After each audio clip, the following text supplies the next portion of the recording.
Mm-hmm. Mm. How many students? Good afternoon. Okay, good afternoon.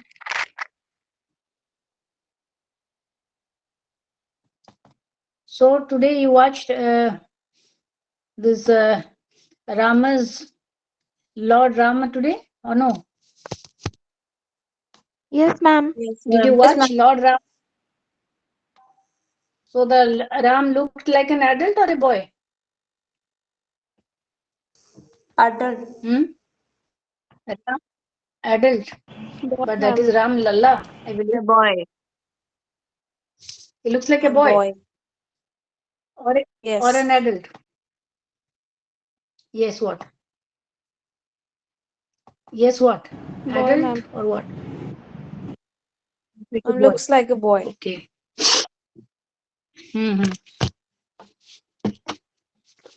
So, oh, every time it's getting disturbed. Hmm.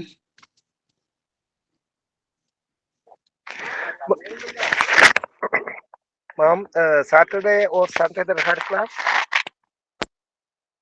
No, no, no. I didn't have class. I had already shared it in the group that I'm not going to take that class. Okay. So that must have been conveyed to you, I believe. Today, what was the last thing I taught you is last time? Do you remember? Or you have forgotten in these 2 days' time? Ma'am, you actually explained the Coleridge, Coleridge Kubla Khan, rejection and Pibisali. all, Kublakan. Hmm? and Shelley's triumph Triumph of life. of life. Triumph of life, yeah. Then I came to kids, I believe. I also came to kids, John Kids. Yes, ma'am. You started with Keats. You started with John Keats, but you said you'll explain the entire poetry in the next session. So, Okay. So there is one great poem of kids which is prescribed in your syllabus. And I concept of kids I had already told you that truth is beauty, beauty is truth. That was his concept. Anything which is it's a thing of beauty, that stays forever. And I gave you an example, the songs of Lata Mangeshkar, or the songs of some other great, or you can say the painters. They have died physically, but their work, the specimens of art, they live forever. So that is universally, eternally a thing of beauty. So beauty is something which does not perish. Physical beauty, this perishes. I mean, anyone may be beautiful today, but tomorrow there is a chance she may not look beautiful. But the quality, the voice, or the creativity one has, that remains forever. That is what he meant. And I gave you an example of his Ode on a Grecian Nun, where there is a picture of a lover going to kiss a beloved. So that is the picture drawn. So he's just about to kiss the beloved, and that is arrested in that pot, or you can say that vase, flower vase. So forever, the lover is going to kiss that beloved because the act is not over. Once the act is over, then the beauty is over. So the act is not over. So that is an arrested beauty that is on the flower vase. So you have Hyperion. It's a very long poem, and I had already told you that I don't understand why they give you such poems when there are so very nice poems. But of course, it is in their syllabus, so I have got nothing to say on that. So John Keats, unlike Wordsworth and Coleridge, Coleridge is someone who always, fantasized, who always created an imaginary world of Kubla Khan, of ancient mariner, something which is, away from the reality of the world. Wordsworth also talked about nature which is a very different sort of nature which is not in the rural, which only can be found in the rural, which can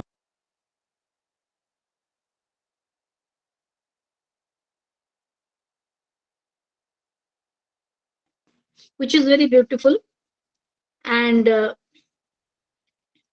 so that is a typical Wordsworth's nature, where nature is more like a preacher, and there is a spirit, and nature tries to make you a better being. That's the role of a nature. But with kids talks about the real world. Kids, kids talks about the nightingale. Kids talks about the suffering. Kids talks about a frustrated lover. Kid talks about something which is related to this world, not cut off from this world. So his theory of poetry was objectivity. You can objectify. When you see the object as an object. So his theory of poetry was called objective correlativity. Means you relate yourself to the object. You relate yourself to the object you see. So that was the theory of kids.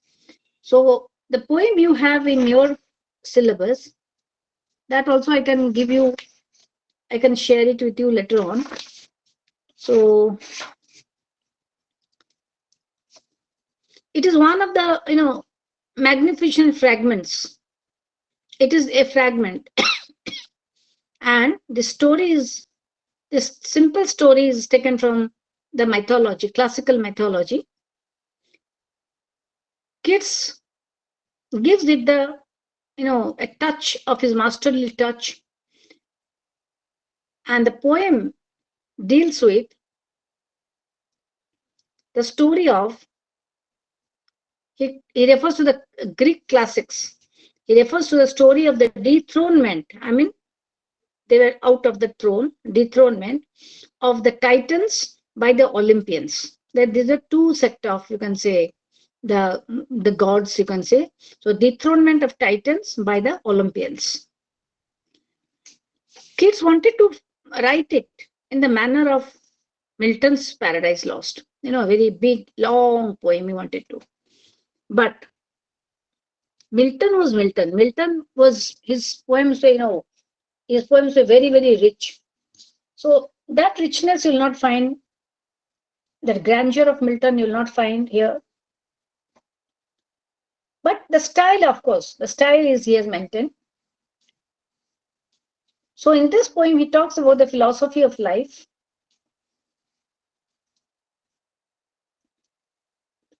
Kids saw that people were sacrificing their lives for the cause of equality and liberty, because that was the French Revolution. So they were making struggle to replace the old world. The old order, the new order and the old order, that always goes on changing. For example, today is Congress, tomorrow it will be BJP. Then BJP will go and again Congress. So some order. So that is the how this world goes on. So it is the replacement of the tyrannical old order by a new order, which is based on the principle of justice, liberty, equality. Kidd says that the old order should change. Where the old order was very conservative order, people did not have any sense of freedom. So there is always a struggle between the two orders, like the struggle between the Titans and the Olympians.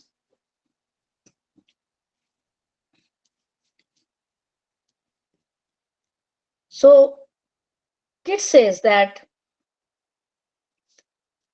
the Titans should be replaced and the supremacy of the new order should prevail over the old order. That is exactly what is, you can say, the theme of the Hyperion, the theme of Hyperion. And if you want to go into the details, because this question might come, but of course it is a difficult question. So I don't know how you're going to answer this. So if you get a choice, it's better you can avoid. If you don't get a choice, then that is different. Because here you have to make a reference to many things, and I don't know how far you can do that. So let me go into little detail so that you can understand.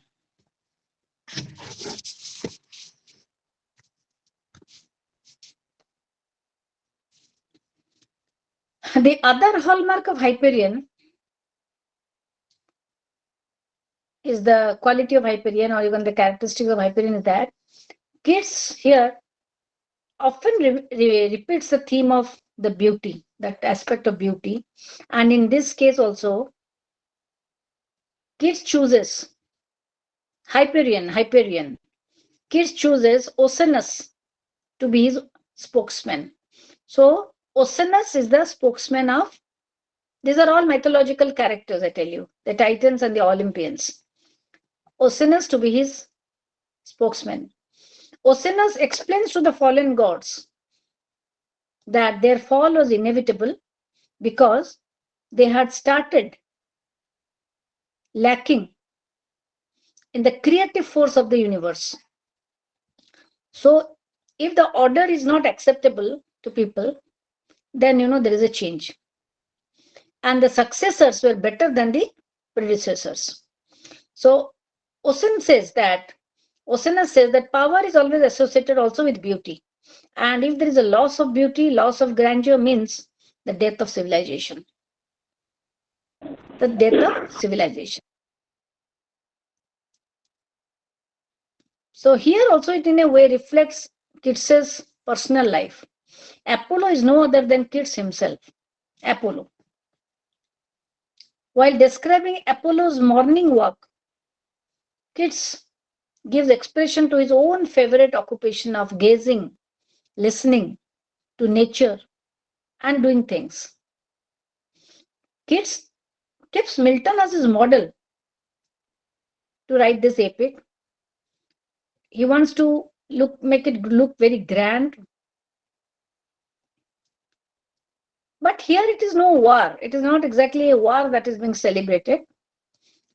But he talks about the fight between the Titans and the Olympians, and finally how the Olympians win over the Titans because their order is accepted by one and all. They are better, as successors, they are better than the previous ones. That is the main theme of the poem.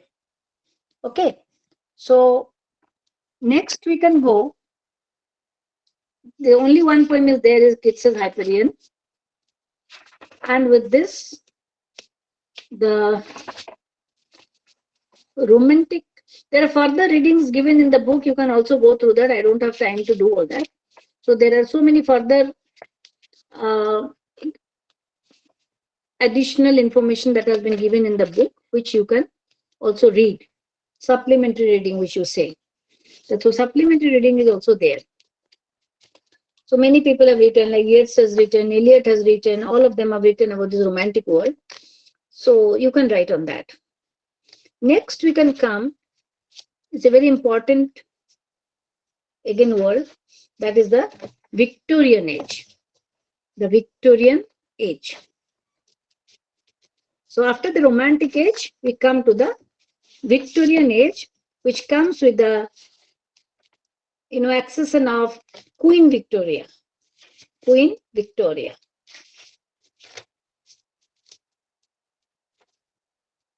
Just give me 1 minute.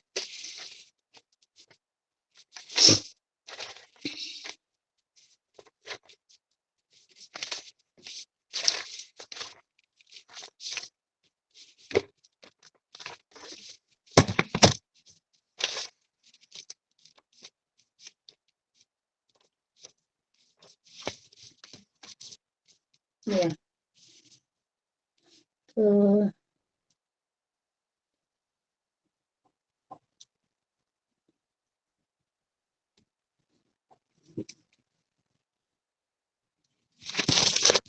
Just give me 1 minute. I'm trying to find out something. Let me go for that. Mathematics.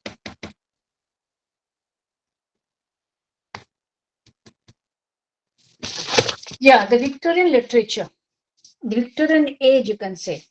So it came with the reign of Queen Victoria. The link is not responding. Can you all hear me or no? No, no, ma'am. Now it is. Yes, Yes, ma'am. we can hear. Yes, ma'am. Yeah, Yes, we can Yes, hear. ma'am. ma'am, we can So hear your I'm voice, talking ma'am. about, yeah. So here we're talking about the Victorian age, and that comes is that the reign of Queen Victoria from 1837 to 1901. So first we can ask, what is this Victorian age and what was the Victorian literature? So Victorian literature deviated from the romantic literature because romantic gave more importance to imagination, fancy, nature, all this. But Victorian age always had a moral purpose and they focused more on the social issues, question of faith, question of doubt, struggle between faith and doubt, morality. So these were the main features of Victorian age, Victorian literature, and it was realism. Now the earlier was romanticism, now comes realism. So that was the trend of Victorian literature. So they talked more about the real world around it. And what was the real world? The real world was the post-industrial world where there was people suffer, the rise of capitalism, and there was labor class, exploitation of the labor class. People were at the same time, they were literate, they were educated, they started questioning, and the less of superstition, more of what is going around you. So when you start questioning, when you are aware of what is happening around you, and the world is not that romantic, so as a result, it is not an ideal world. So that idealism is gone, and what comes in is the pessimism. What is pessimism? Anyone who can tell me what is pessimism? I'm Optimism, opposite of pessimism, what else? optimism. Yes, I I'm the understand negative opposite of vibe. optimism. Yeah, anything which is very cynical, anything Asha. which is, Hopeful. you you're not very happy about it, or you start criticizing, you are having a doubt, and you are very negative about it. So that is called pessimism. So slowly, when you are realistic, you have to be little pessimistic. That goes together. When you are ideal, then everything is fine. You talk of a different world order. But when you talk about the real world around you, for example, if I talk about the real world around me, is it even ideal world? There is unemployment. Students are not getting jobs. There is more of suicides among the students. There are rapes every day happening. Children are being exploited and abused in the society. Lot of divorce. Marriages are a failure. And finally, at the end of it, no one is happy. So is this not this real world around us? Or am I wrong? Tell me.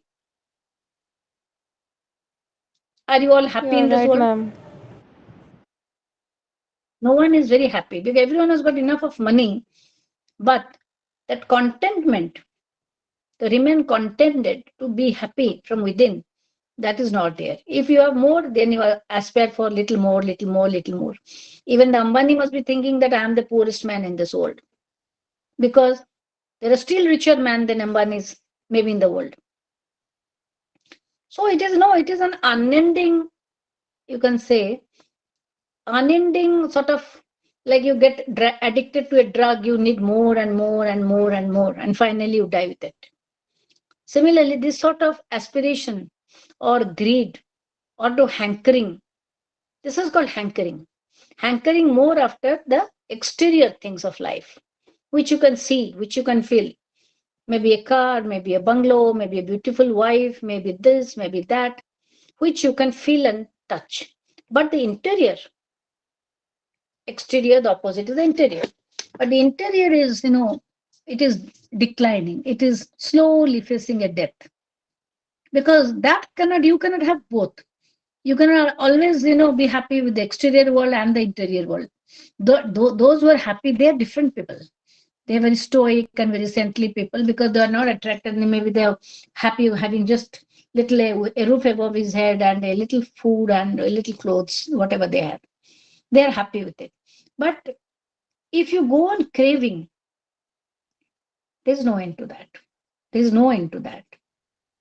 So finally, you have finally will become an unhappy man because you are not the only one in the world. So you start comparing yourself with others. Oh, see my friend, how nicely she's settled in Dubai, having a beautiful mansion. Oh, I am staying here in a village. So this sort of comparison makes you very unhappy. You are having your own individual life. Be thankful to God that at least you have your eyes, you have a hands, you have a legs, you have a thinking power, you have a conscience, you have a heart. If everything is in its own place, be thankful to God. So, because there's no end to comparison. If I would have thought, oh, I would have been the most beautiful woman in the world, then I go on becoming, I'll be only, becoming more and more depressive.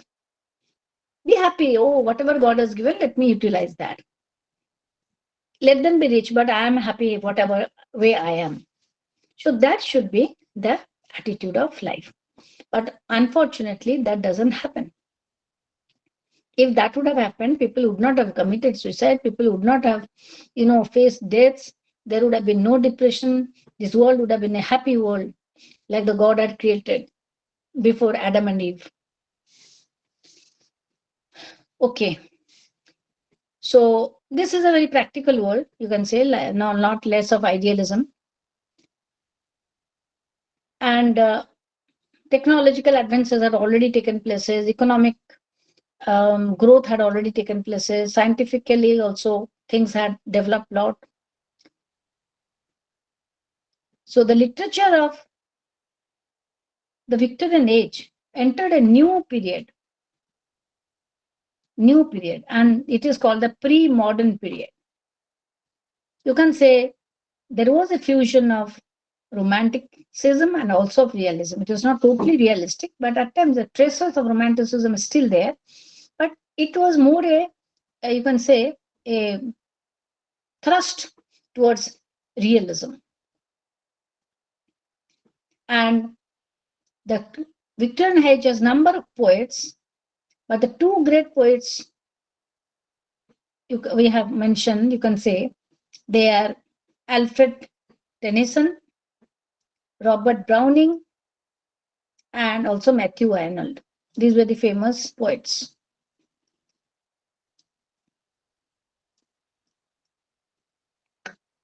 And there are a number of novelists also, because novel also grew in during time. The Charles Dickens, Bronte sisters, Arthur Conan Doyle, wife of Browning, Elizabeth Barrett Browning, Wilkie Collins. So these are the number of Victorian novelists and poets. Some students are waiting, but that the center should, I don't know what they are doing. Just a minute, allow me to give you a call.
They said they have a net problem in the center. So you please wait for to get the entry. So let me talk about Robert Browning first. So Robert Browning wrote a number of poems like My Last Duchess, The Pied Piper of Hamelin, The Lost Leader. And you have two poems in your course syllabus. One is Porphyria's Lover. I'll give you the material, don't worry. Porphyria's Lover. And the other was Child Roland to the Dark Tower. So these are the two poems you have in your course. So Robert Browning he wrote very lengthy poems, dramatic poems, especially the Pied Piper of Hamelin. Anyone who can tell me the story of the Pied Piper of Hamelin?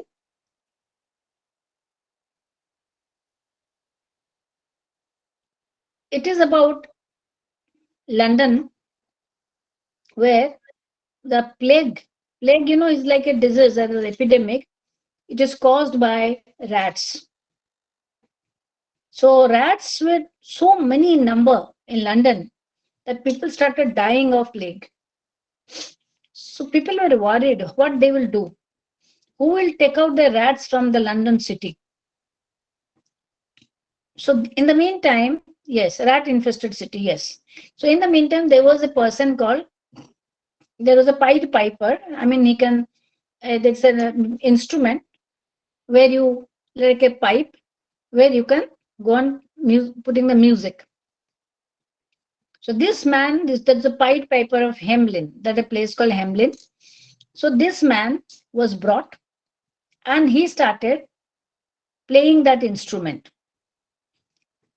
And the rats were so attracted towards the music that they came out from all places, from the bed, from the kitchen, from the terrace.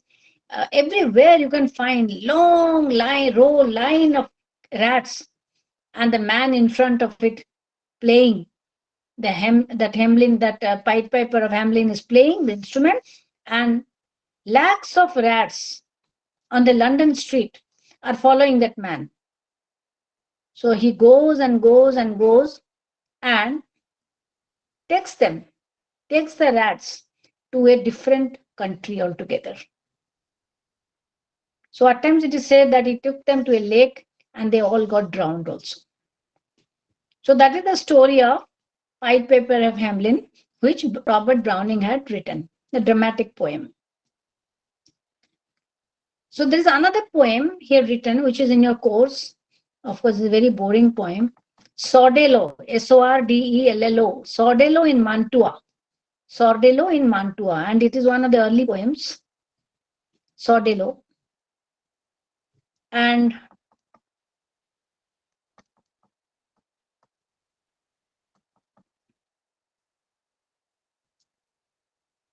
here, in this poem, it talks more about the role of an artist in the society. The role of an artist in the society and how a person's ego can kill even an hero. That is what he means in that poem. So it's not a very significant poem, though you have it, Sordello. I'll talk about another poem of Browning. Browning married Elizabeth Barrett Browning. He married Elizabeth, and she was also a great writer. And she had also written a number of poems, which are also made her very famous. But it was made famous only after her death. So this Porphyria's Lover, that is a poem written by Browning in his early 20s. Porphyria's Lover. So in that poem is a very interesting poem and a very dark poem, you can say. It's a very dark poem. So here there is a lady called Porphyra, and it talks about the lover of Porphyra. What happens to the lover of Porphyra? Just a minute, I'll come to that poem first. Yeah. So it tells you the story of Porphyra's lover. What happens in this poem is that there is a girl named Porphyra, and she loves a man. That man's identity is not very much given in the poem. It is only called Porphyra's lover.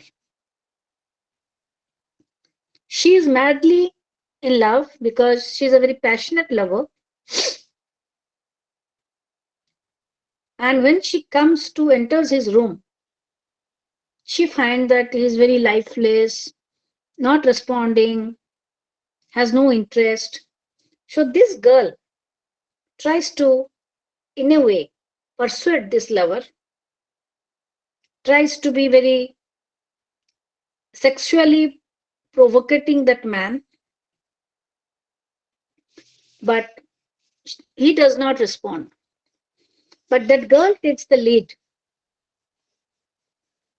So this goes on and on.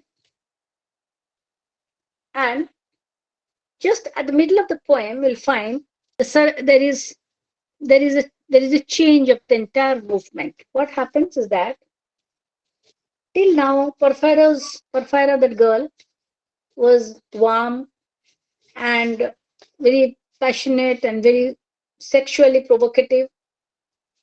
But the paradox of the poem, the anti-lyrical movement even starts when this man, that lover, is so cynical in nature that he thinks that the lover is all after him and she's madly in love. So he thinks he has a great estimation of himself, man of ego, you can say that I'm this and this.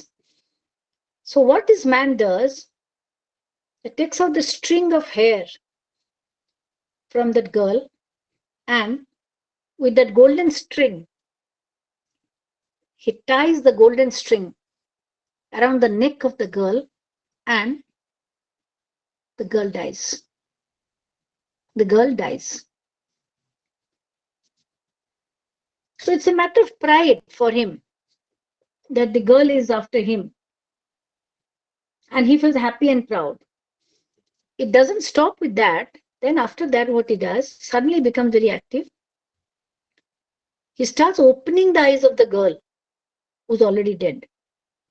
And he thinks that the girl is smiling at him. Then what he does, till now he had never kissed that girl, but now he starts kissing that girl who's already corpse, who's dead. So the head is lying loose still, but this person goes on. So, he's a sort of mad lover, a maniacal lover. He's very negative in his feeling.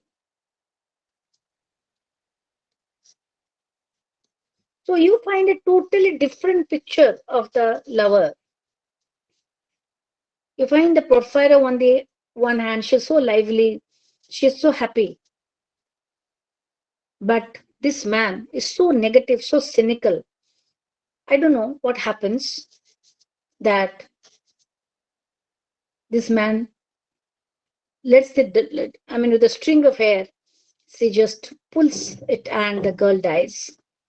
But at the end of the last line of the poem is that God has not said a word. All this happens, but God has not said a word.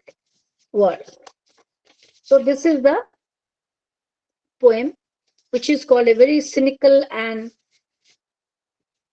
of course these things are happening in the real world around, how you find the people are beheading and cutting the wife or the lover into pieces and throwing here and there.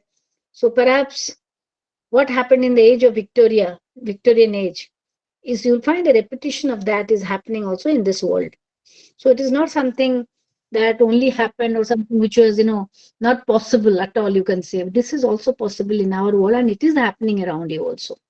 Every day or the other, you find something like that. Someone keeping in the fridge, someone throwing pieces here and there. So be very careful when you choose your lover. So everything seems very fine, but you don't know what that man would be, what is the inner reality of that person.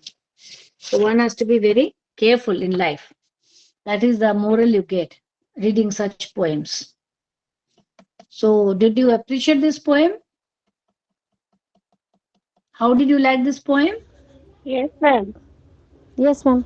Yes, ma'am. You liked it? Ma'am, is it Yes, part of ma'am. dark literature, ma'am? Yes, ma'am. Yes, go one by one. Ma'am, was Yeah. Browning a grey character in his Ma'am, is personal it life? part of dark literature, ma'am? It is a pessimism. But it reflects the pessimism of dark literature is something.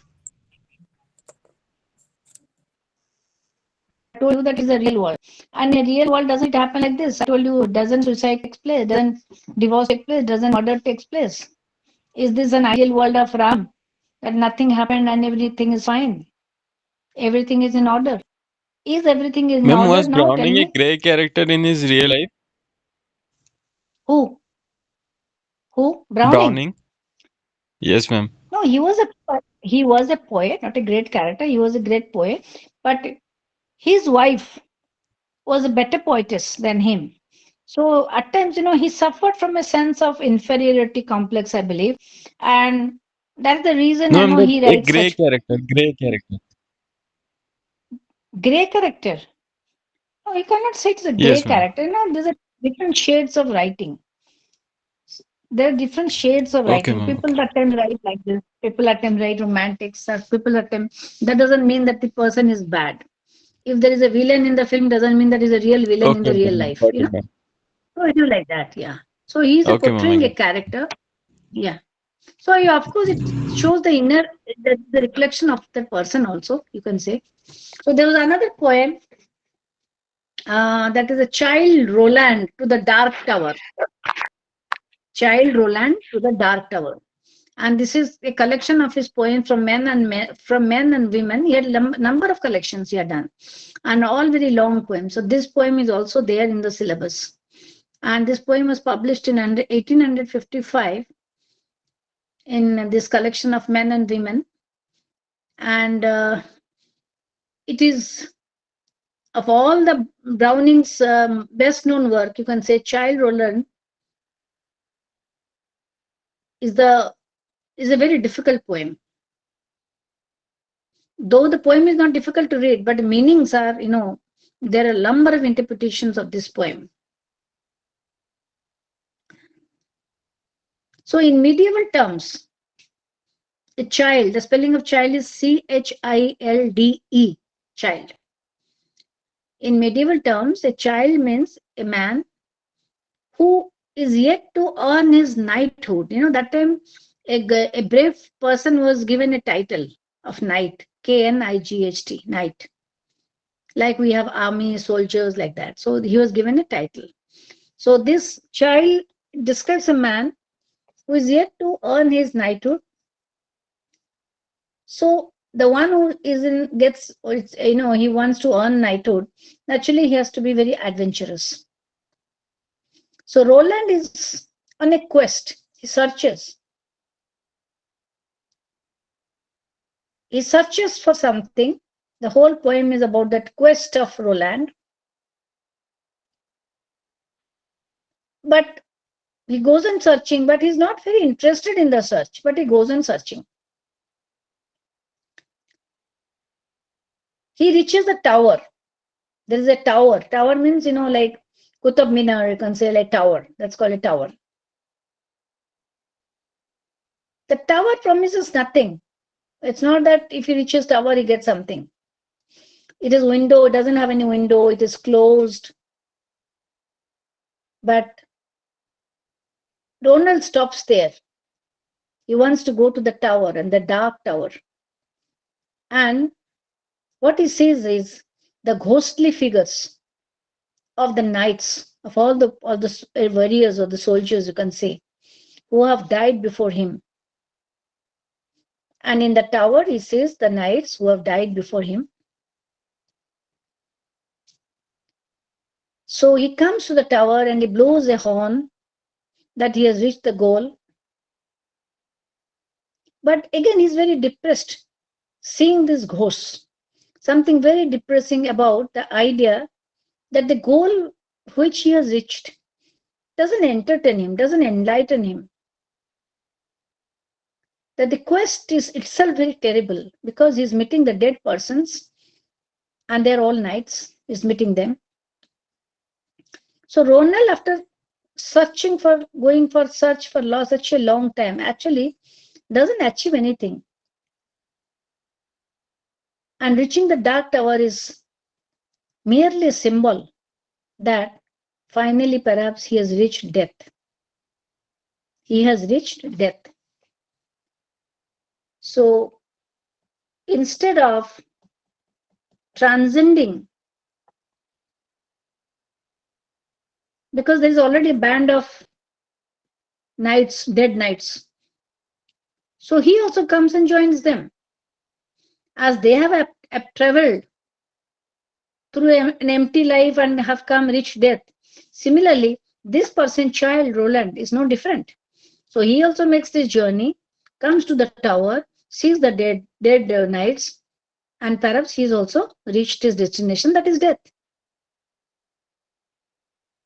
If the dark tower situated deep in the removed mountains, with no way to enter, it is all closed. So it is like a symbol. It is like a symbol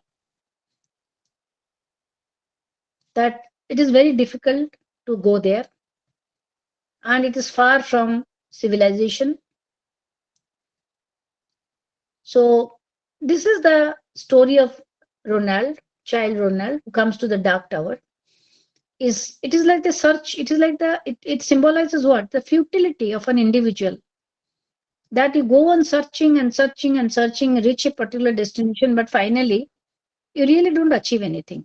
So the futility of an individual in an empty world, and you think that you have done a very heroic attempt, but that heroism, that heroic attempt is not really heroic, because it is an approach, it is a journey towards death.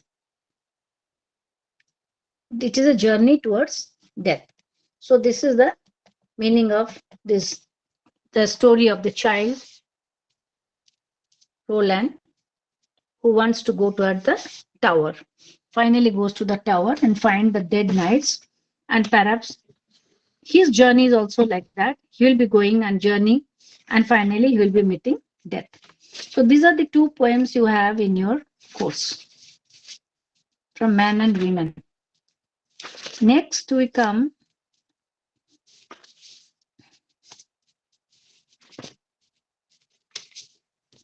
then we come is, Ma'am, there is a movement again. Yes.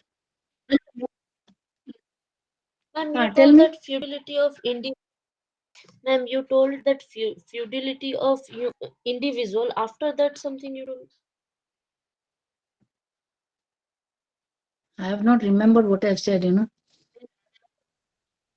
Okay, okay, okay. Futility, futility means you are journeying, everyone is in search of something, and you feel that you are really, doing something in life.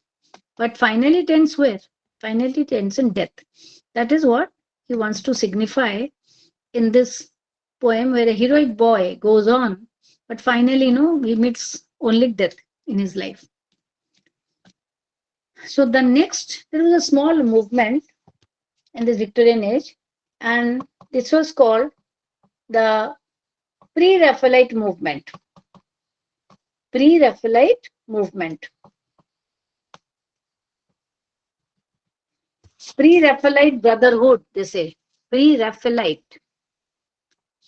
So these were a group of English painters, poets, and it was founded in 1848 by Dante Gabriel Rossetti, D.G. Rossetti, Rossetti, Rossetti. And he had a daughter called Christina Rossetti. So these are the two famous characters, figures of the Pre-Raphaelite Brotherhood. So what is this Pre-Raphaelite Brotherhood? So it is an association of artists who uh, rejected the mechanical approach, and they had an they believed in, they admired the paintings of Raphael and Michelangelo. So they their pieces, their writings were like pieces of painting, one say. Very elegant compositions of Raphael. So it was not very realistic, nothing, but it's a very simple poems, as if it's like a small painting of images. So this was a group of, actually you can say they were a group of what you can say, these painters who formed an association and wanted to revive painting, and they were inspired by Raphael and Michelangelo, and they all formed a group in 1848, and they did not like the artificial writing, but they wanted to express something in the poems which was like a painting. So D.G. Rossetti was the main, you can say, pioneer of this movement, and his art was characterized by sensuality, sensuousness. He was very much influenced by John Keats, William Blake, and he had written the sonnet, The House of Life. The House of Life. So you have a poem of D.G. Rossetti, and in your course, that is the Blessed Damozel. The Blessed Damozel, Damozel, Damozel. So it is the best known poem of D.G. Rossetti, and also it is also the title of his painting. And Rossetti revised this poem twice and republished many times. So this it is a depiction in this poem. It is a depiction of a lover who feels sad, who grieves on earth over the death of his loved one. So the poem describes the damsel, or you can say the damsel or the girl, observing her lover from heaven, and she yearns, she wishes for a reunion with the lover in heaven. That means the girl has died, but the lover has not died. So she looks from heaven and misses the lover and yearns. There is a yearning that they can be reunited once again in heaven. And that is how she looks at the lover from above. So this poem has a very small poem, and it has got 4 stanzas. And these 4 stanzas are also inscribed on the frame of the painting, the Blessed Damozel. I told you had a daughter, Christina Rossetti, and she also writes poems, religious lyrics, mystic poems, symbolic poems, and very passionate and very you can say emotional poems. And the best poem known work of Christina Rossetti, which you have in your course, is the Goblin Market. Goblin Market. So this is like a fairy tale. It is like a fairy tale. So in that goblin market, I just tell you what happens because it's like a story. Yeah. It is in the form of a ballad. I told you it's like a story, which is a form in the ballad tradition. And it's a narrative where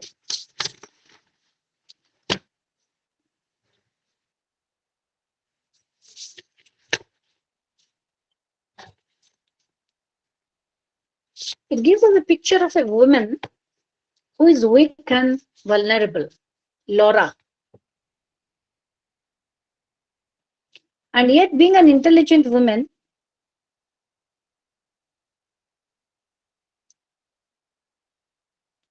she has a spirit of adventure, courage, and she represents an individual that usually doesn't surrender. She stands firm as a rock. So she contrasts these characters with the male goblins. Goblins means, like ghosts, very fairy-like creatures. These are the male world.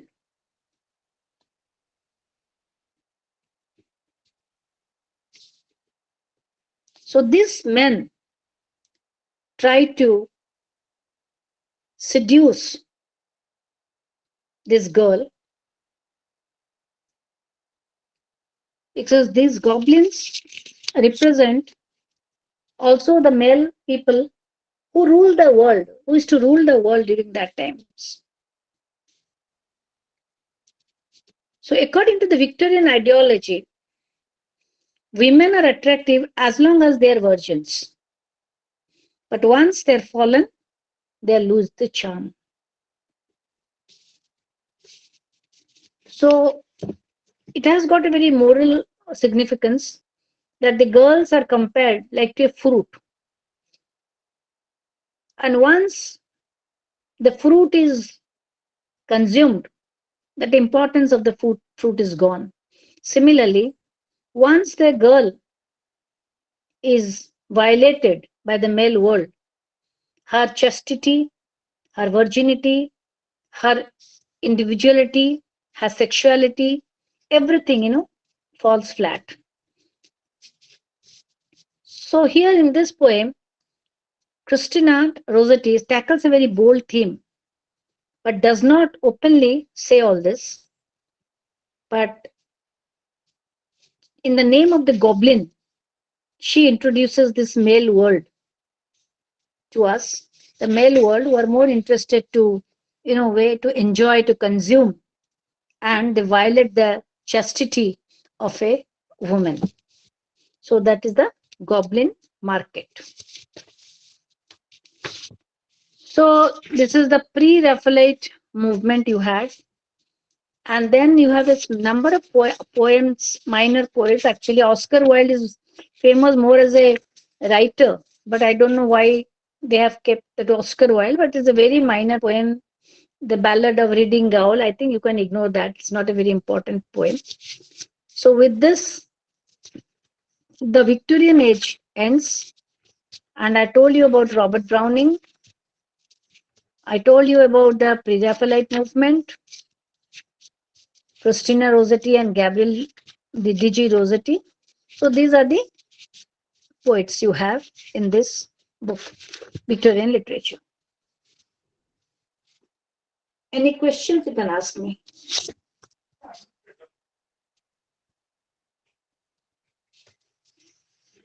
If you have any questions, you can ask me.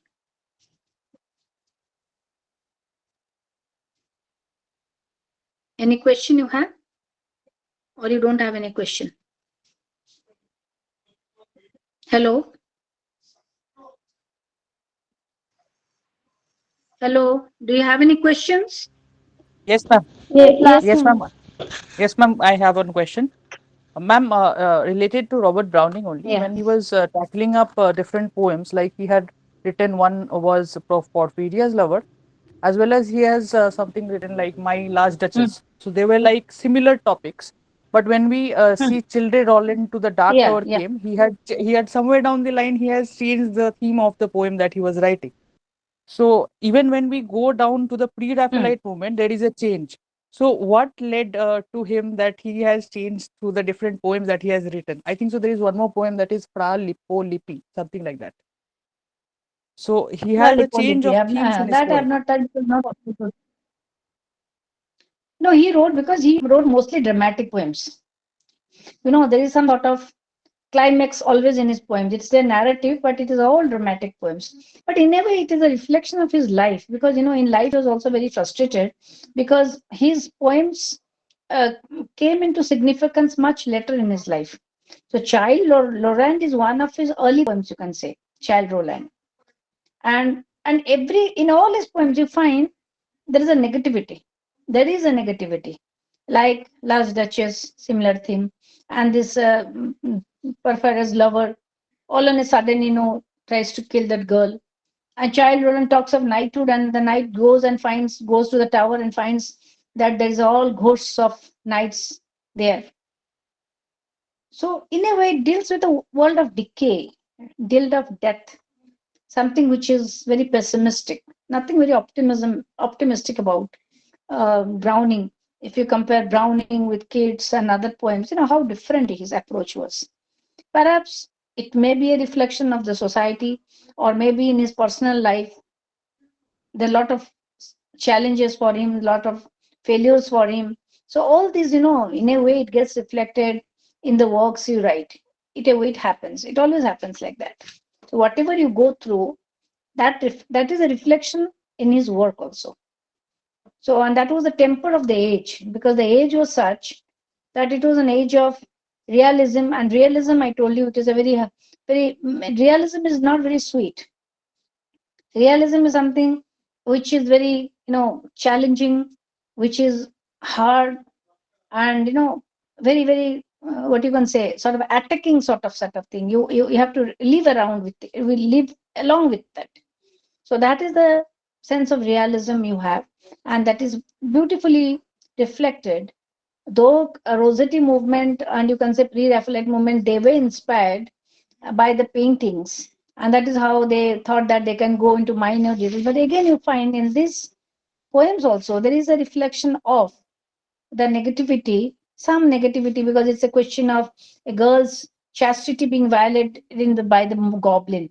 So the goblin are nothing but the male world. So how the male world prevailed over the female world. So that happens in a society. So that is what is reflected in his poems also. So in this section, you can give more importance to the romantic poets,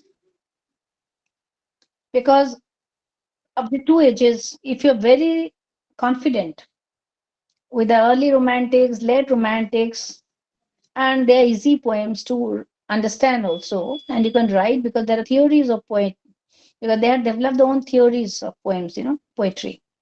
So if you understand the theory of poetry, it will be very easy for you to understand these poets. And I had told you about Wordsworth's theory, about Coleridge's theory, about what the Blake writes, So all these, they had a different approach to poetry. But it was all about nature. It was all about the world. And it was not negative, so very negative. Of course, Blake was sympathetic towards the children, very sympathetic towards the children. And especially the children part of it, because in the post-industrial world, he was a little affected because the children were to work and they were exploited, and the small children, innocent people. So that is what he felt bad about it. But in other poems like Coleridge, you find Keats and Wordsworth, Shelley, you don't find any sort of thing that makes you very murky or very dark about it. It's all about nature, which is very bright and sprightly. You like it, like such poem, and they're different types of uh, compositions they have done. So this, but I don't know why they have not kept very good works. They're beautiful works in pictorial literature, but I don't know, they have kept these poems which are not very interesting. The Sordello and Robert Browning, even My Last Duchess also they could have kept it. That also they have not kept. So that is what has been prescribed in your course. So they had to go through this. Goblin Market. So the short note might come on a pre-Raphaelite movement. Always a short note comes on that. So be prepared for that. Okay. So next is, with this, the volume block 7 and 8 are over. And what I was thinking that I have two more classes. This is the second, two more classes. So I can cover the modern poetry in that. But let me today have a little recapitulation of whatever you have been taught till now, because I have been doing the talking part of it. So let me find out how much you have understood and about poetry, about the different ages, and if you have any like small queries about the concepts, you can ask me, because I want to give that time today. I don't want to go further. I'll not go into the modern world today. Let me go into the modern world next time. Is it okay for you?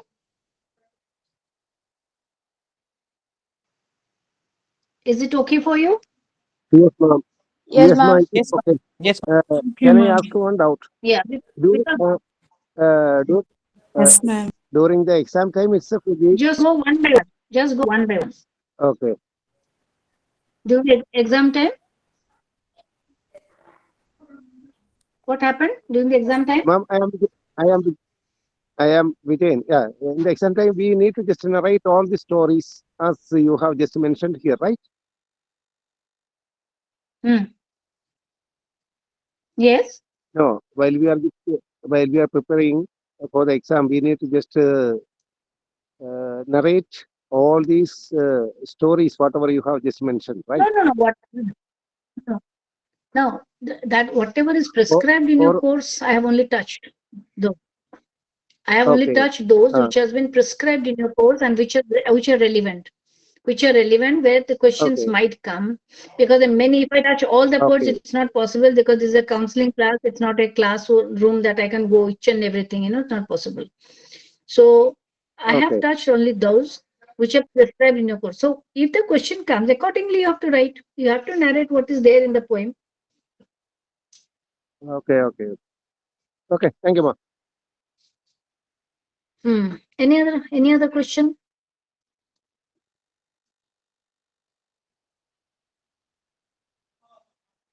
What is this pantheism? I taught you already. Told you what is this pantheism. What is this pantheism? Let me hear from you. Who had developed the theory of Pantheism pantheism? is a theory believed. Pantheism, ma'am. Pantheism is a theory believed by Hmm. William Wordsworth. The theory is the Hmm. God rolls over everywhere in the nature. Yeah, God lives in nature.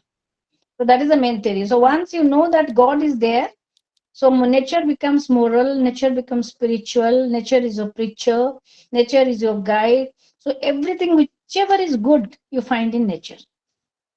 Whatever is good, and man becomes a better being if he is connected to nature. That is what he wants to write.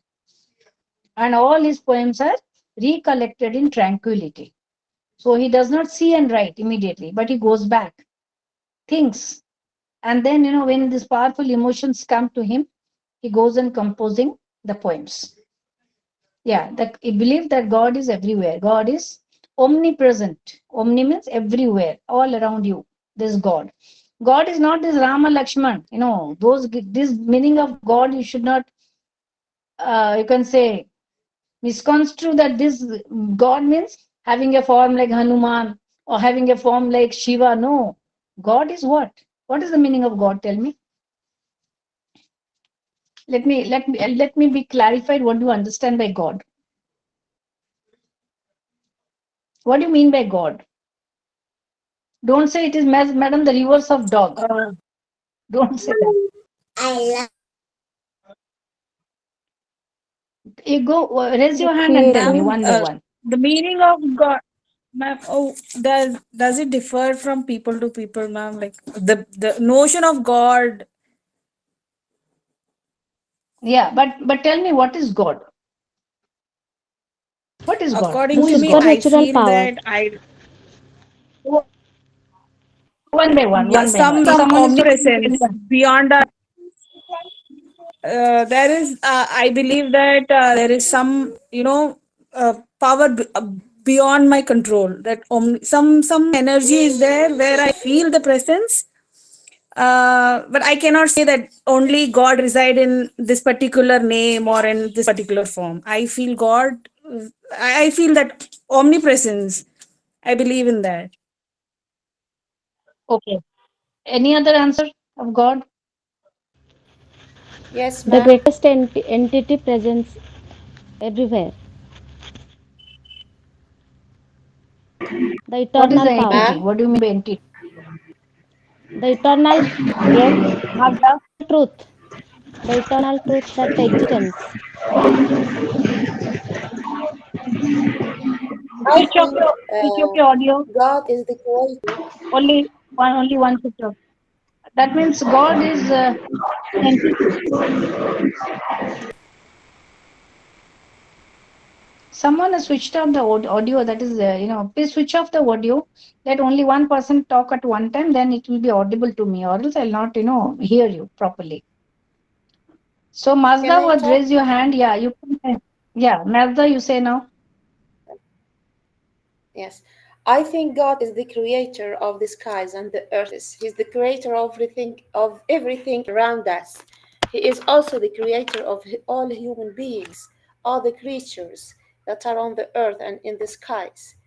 And He's um, the one who gives us this um, free spirits. Sometimes we feel that our spirit is free. Of course, we have these bodies, but Mm-hmm. we can imprison the body, but we cannot imprison spirits. So, who is behind this power of the spirit is God. He enlightens Okay. everywhere, all the ways where we go. So, when we can think about Him in our Okay. minds and hearts, we can feel this light inside, deep inside the heart and the mind. And I think this is why most of the poets uh, they unify themselves with nature, as nature is the best landscape which shows the strength of God and the Creator. Mm-hmm. So there is a belief that God is everything and God is nothing. In nothingness lies everything. So something, you can say it is a very formless thing, formless energy, which presides all over. And we are all sparks of that energy. We are all sparks. So when we say that we die, we go to heaven, there's no concept of hell and heaven. There's no concept of hell and heaven. We have created, mankind has created all that. Not that we go to hell. If I am having a lot of ill deeds or misdeeds I've done, then I'll go to hell, and accordingly God will punish. That is because we want to somehow curb or restrain ourselves from doing something wrong. That has been an order for us, that you do like this. Then if you tell a lie, then God will listen to you. God will be will become angry. So that is what a child, when he grows, mother tells the child. But God is like an energy. God is, you can say, there's a concept in Sanskrit that is called Brahman. Everything, all in one and one in all. Everything it is that. So, like human beings are like sparks. There's a big energy, and one of this spark, it comes, and when the time ends, no, there is then there, if you light a candle, it will get lighted for a particular time. It depends on the length of the candle. It depends on the health of the candle. It depends on the situation of the candle. Accordingly, the candle also dies, or you can say the flame dies. So, similarly, our human beings, we are born and we have our own timings. Timings depends on many, many things, many, many factors. Mainly on health, our mental preoccupations, our So many things decide, or you can say control, or you can say when and where I mean, the spark is going to, the flame is going to be extinguished. So we are like flames of a candle. And once we are extinguished, it again goes back and gets sucked in into that energy. If you imagine like a big ball of energy, the city spinning round and round, and some sparks are coming. So some sparks, when it comes, it gets its own creation as human beings, as animals, as insects, in different forms, the sparks. And we say that we are born as human beings because we have done something good in life. No one can guarantee that. No one can say that we had a previous birth, or whatever we have done is a repercussion of whatever I'm suffering in this world because I have done something in my previous birth. There is no justification for all that. We cannot reason it out. We have to, because this has never been explored. No one till now has explored this. So like the other side of the moon, you can see one side of the moon, but the other side is dark. But the moon exists. But the moon exists. But the other side is dark. Similarly, with our mortal frame, with our limited vision, whatever we have, we can see only till that. But after that, also there is a life beyond. But the unfortunate thing is that you cannot explore it. And even if someone might have explored it, there's no one to tell the story of how it is, how the tragedy or how the journey would be. So poets, artists, novelists, they have conceived through the imagination how the life would be, how the life can be. But it has never been explored. Some say the saints, they're seers, and they through the intuitive power, they can see the world beyond. We only hear that. We only क्या hear that. पढ़ाते हैं But I तो don't know. खुद से ही पढ़ना है You know, th- ये तरफ का उधर उधर का these are इधर these are these are all very अरे कम टाइम में abstract things of पढ़ाएंगे life. पूरा बुक क्या पढ़ाते हैं एक एक जरा पढ़ाते टॉप करिए heading topic No. Who is it talking? Who is audible now? Please switch off your audio. So this is the concept of, briefly, the concept of God.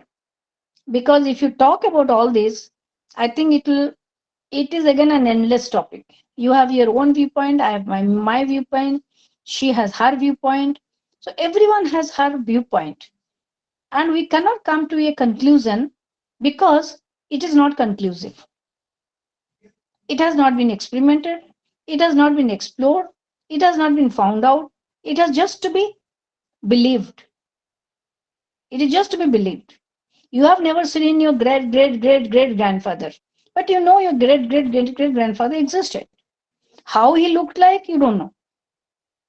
Whether he was dark or fair, or had a flat nose, or didn't have a tooth, or you don't know. But you know that there was a great great grandfather.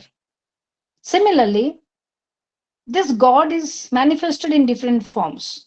You know God is there.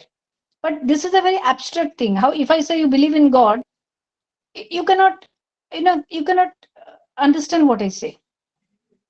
I said you should believe in some power.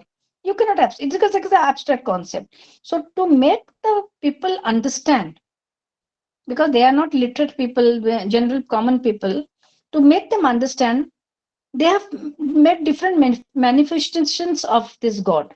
Some look like Rama, some look like Hanuman, some look like Shiva, some look like this, some look like Kartika, Balaji, all these, or some look like Jesus, some like, different forms, you manifestations. And whatever you like, if you like Shiva, the look of Shiva, or you believe in him, you just start playing him. Then the other will be praying Hanuman, other will be praying Rama. You're indifferent. You cannot pray all gods at one time. You will be definitely, having a weakness, or you can say some fascination or some adoration for a particular form, because that is how you understand the concept of God. Because when you see him, you say, oh, if I see him, I get all the blessings. If I see him, then I feel very contented. If I see him, then that sort of that positive vibe comes to me, because he is something who is not amongst you, but he is with you, and he's above you, but he's all the time there with you.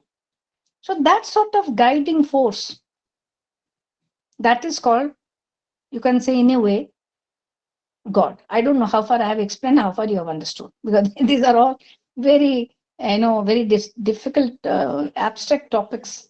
To make them understand, it is difficult, though literature in different ways have tried to, portray the concept, or try to depict the concept of God, Godhood, goodness. All these concepts have been done through different symbols, through different poems. You finally come to know that this is the concept of God. But it's a very difficult concept, and it's not so easy to understand. But the pity is that people understand God with worshipping. If God is there, means he has to be worshipped. Put the sandalwood, put the vermilion, then you have to be offered fruits. Then that is how you satisfy God. But actually, that is not the concept of God.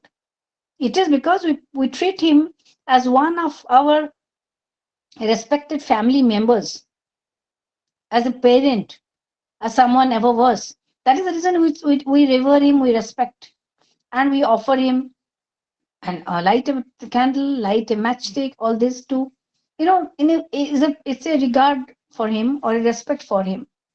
We worship him. But the concept of God is a very abstract concept, and it should not be misinterpreted as worship. Worship is a traditional form of doing something which happens in every household. Get up in the morning, do the pranam, and come back. So you can meditate. That is also meeting with God. It is with the inner self, that is God. These are all concepts. So I am deviating from my topic. So any more question, because I don't want to go further today. So I thought I'll just make a recapitulation of whatever you have come till now, from 14th century till the late 18th century, 19th century. You can say I've come till that. So we have now come to the early 19th century. 19th century, you can say, and then the pre-modern and the modern poets will start. So please collect the Ma'am, I question have one papers. question. I have already, yeah. Tell me. Ma'am, can you just tell me more about the Victorian era? Like, how was the society structure at that point of time so that we have some content worth writing if anything comes from the Victorian era? I told you that was an age of realism, because society by that time had already become very fractured. There are a lot of divisive forces in the society, and people had become very conscious. People, by the due to this post-industrial effect, uh, people also started in a way reasoning, because of the lot of development of science. Because all the activities, all the attitude of the people always are framed that what happens in that age, like what happens in that age, accordingly to your activity will be framed. So by that time, all the inventions had come, all the technology, all the scientific advancements had taken place. There's a lot of explorations, and continents were explored. So people started, questioning. People started reasoning. But at the same time, that when you have a lot of development in the society, also at the same time you find a class of people. We find different classes of people. One more educated, they become the elite class. If they're less educated, they're lower class. So the society in a way becomes very divisive. And once a society is divisive, you find a growth of capitalism on one side. Okay. So where there's a monopoly in the market, and the other side you find the have-nots, the ones who are exploited by the rich class. That is the reason I said that is the concept of society which started emerging in Victorian age. And it is all due to this development which took place. You can say the negative aspects are also there because there's a development has two aspects. One is the negative, I'll say, and the positive. Like, for example, now this technological advances of the AI thing happening, you are having fake videos. But at the same time, AI is helping us for large number of operations which are becoming very difficult to be done manually. Say mobile phones. Mobile phones, helps you in so many ways. Now to go to every distant place, it's not a very difficult thing. Earlier, people were very, very confused how to go, how to reach, where to go in another country, how to find. But with this mobile simple device, you can go to any point of the earth now. It is not very difficult. So that is a positive aspect of a development. But at the same time, you also having the negative aspects. What is happening nowadays? Nowadays, you find that it's like a drug. If you are snatching the mobile, the child is committing suicide because one cannot stay without the device. That is called the technological addiction. A small child can beautifully play the mobile games, even a 2-year child, which an adult will find it difficult to do because he is a child of this age. Similarly, the Victorian age, also was, I told you, as if there's more of realism, if it is a realistic society, you find also there is a pessimism because you find all the negative things happening in that society. You'll find there's nothing very beautiful and resplendent about that world. So the faith had also declined. The people had less faith in Bible. So when the faith declines in a society, then what is the opposite of faith? Doubt. Everything is doubted. Everything is questioned. So people started rejecting the theory of creation and all these the commandments of morality, Christian morality, all this. They didn't start believing in all that. People were hankering for power. People were, I'm struggling how to be rich. So there was a lot of struggle in the society, a lot of, at the same time, dejection in the society, unhappiness in the society. So that was the state of reality in, it was not an ideal world, you can say, because once the reality comes, there's a different world at all. And we are now in this ultra real world. Ma'am? Any more question? Yes. Yes, ma'am. I have a question, please. Tell me. Today I'm giving a chance to question me. Other days I'll not Yes. give you. Can you please tell me if we can consider the Cavalier poets as followers of Spencer? Spencer. What did you say? Yes. Once more. Can we consider Once more. the Cavalier poets? The Cavalier poets in the 17th century. Can we consider them as 17th century? followers of Spencer? No. They are not Spencerians. They were not Spencer one was a very, very sensuous world. They are different. They believe more in imagination, more on classicism. Now in this Victorian world, you'll not find any classicism. The importance of classicism is lost. Till that time, we'll find a lot of Homer, a lot of Latin works, a lot of French works, a lot of Greek mythology, like Milton in the 18th century or the 17th century. They're fascinated. They're a lot of intellectuals. But in Victorian world, you'll not find all that. The depth of classicism, slowly the classical literature was rejected. And what they appreciated was the real society. What was the real society around them? Ma'am, That was ma'am, appreciated. I am asking, Hmm. I am asking Hmm. about the Cavalier poets, Cavalier poets, not Hmm? Victorian poets. I am asking about Cavalier poet. the Cavalier poets. Yes, can we consider them followers of Spencer? Yes, they were the court poets. They had, they were the followers of Spencer because they talked about the world which is very polished, a very formed world, nothing bad about it. So that was because they were the court poets, you know. So in a way, they had an impact of Spencer.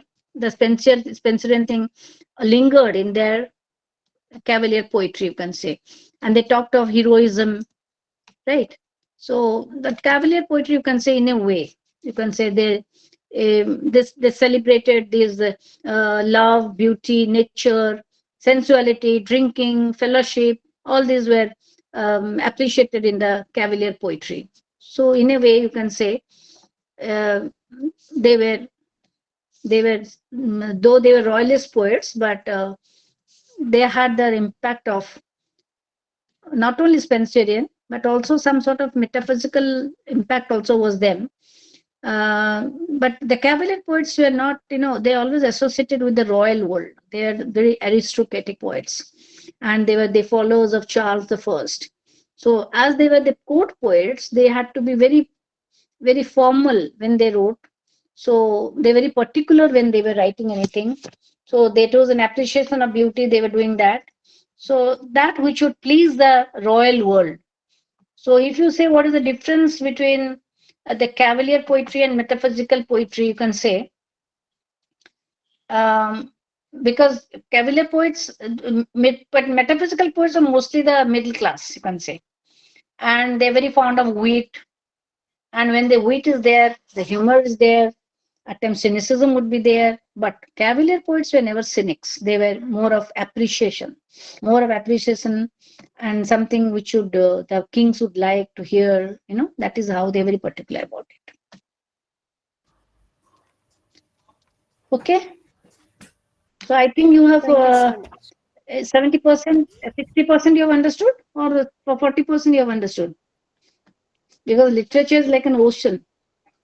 It is like an ocean. Even I have not understood many. There are many shades of literature which I have not understood because it's such a vast ocean that the more you dive into it, you are lost into it.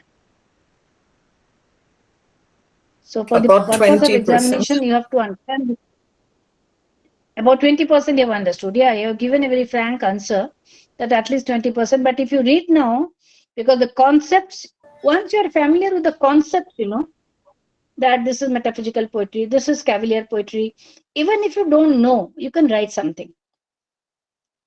You have to be very clear with the concept, with the age, how the age was. I always told you that the historic, the social, the historic, all this economic, all these things, if you understand the aspects of that society, then I tell you that literature is shaped accordingly. So you can get an idea about, if you could say, I say if it is modern age, you know, you have an idea what is modern age. Modern age, everything is very, you know, very not very positive. You are in a world of disillusionment. There is no happiness. But if I say, oh, I'm going to the Wordsworthian age, then you immediately get an idea that there will be a child, there will be nature, he must be rowing the boat, there will be mountains all around, where the flowers would be dancing, you know, that thing comes to your mind. So that age has got an impact. I don't know whether you must be having drama also in your MPG post graduation here. Uh, the one who will be teaching, we have got in modern times we have called absurd drama. I don't know whether you're familiar with that word, absurd.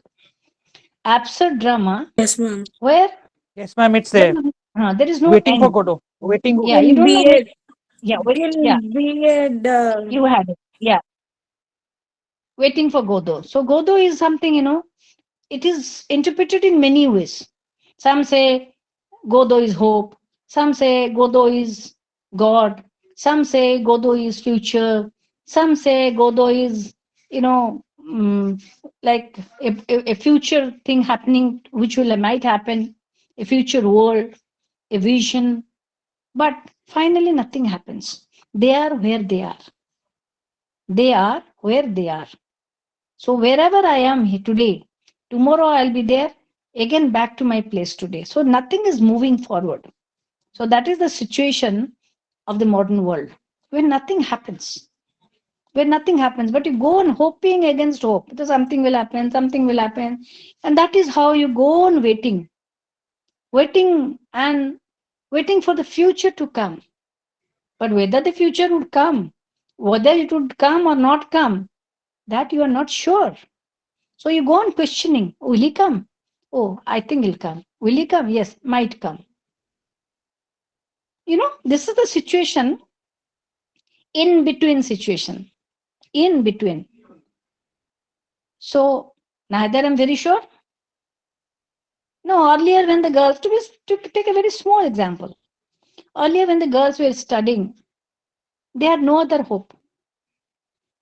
So whenever you ask a girl, she was grown up, the only thing which prevailed in her mind was to get married and have a house, a settlement in life. But tell me, if you question a girl today, you will get hundreds of answers from her. What is the need of a marriage? Can't one stay alone in life? Why should I submit to a man? Why can't I have my own freedom? Why can't I have a relationship with another female? So there is some, lot of complexities coming into our mind. Lot of complexities. The same mind in the earlier century, which was so clear, had nothing in that. Just one image. And that made her settled. But now lot of things coming because of lot of aspirations. Lot of aspirations we have. And we want to have meet everything in our life. And life is limited. The myth of Sisyphus, yes. You go on rolling something, but you finally, Camus, where Camus is a writer, he tries to, push a rock. And he tries to push it, but finally cannot do it. That is the situation we are. We try to do something, but we are not very sure whether we can accomplish it or whether it would lead to any result. Where even if it leads to a result, whether it will be good or bad. Right? So you get the situation that this is called the predicament of the modern world. Predicament of the modern world. Where nothing is defined, doesn't have a clear form, doesn't have a clear image, but everything comes like bubbles, it comes, lot of bubbles coming and dying, coming and dying, coming and dying. And somehow we are trying to just have one or the other. So that is the state of mankind in this modern world. So in my next class, I will go to this modern age, explain you what is this modern age, and then we can cover up some poems. Okay? Am I clear, or you have any other question? You can ask me. Yes? Yes, ma'am. Please, one last question, please. Um, Mm. I want to know how can we write about the tiger poem of William Blake? I mean that how should we go through this poem? Should we focus on analyzing the characters or the form, the structure? Because I'm a little bit confused with that. William Blake's which poem? Poem Or in which generally on he talks William about Blake's the poems? tiger, the the Talks the, about the the one tiger. talking about the tiger. Tiger, yes. But you don't have the tiger poem in your course. Of course, you can know, but you don't have that. You don't have that. You know, there he talks about the tiger burning bright. He questions God, that the God who has created, who can create a lamb as innocent as a lamb. How can this God create a tiger? So has God that sort of, that sort of aggressiveness in God that he could form such a thing in his conceive of such an idea in his mind? That is what troubles the poet. So you find that the number of questions in that poem. The poem has only question marks. He goes on questioning himself, questioning God, how God has created. So he makes a comparison, the God who can create such an innocent being like a lamb, how can God create such an aggressive animal like a tiger? That bothers the poet. That confuses the poet. That means there is a sense of doubt. There's not that total, you can say, that sort of commitment or subtle, total giving up to God. Oh, God, whatever he has done for the good. No, the question of doubt comes to his mind. He questions. He goes on questioning. How can God do that? So, because this is the, you can say, Blake is a little different from other poets, I tell you, because both Blake was more concerned about the immediate society, and that society had started signs of collapse because there's a lot of exploitation happening, child labor was there. So all this bothered the poet, and he was had an had a sympathy. He had a great sympathy for small children, for innocent children, and how they are being exploited, how they are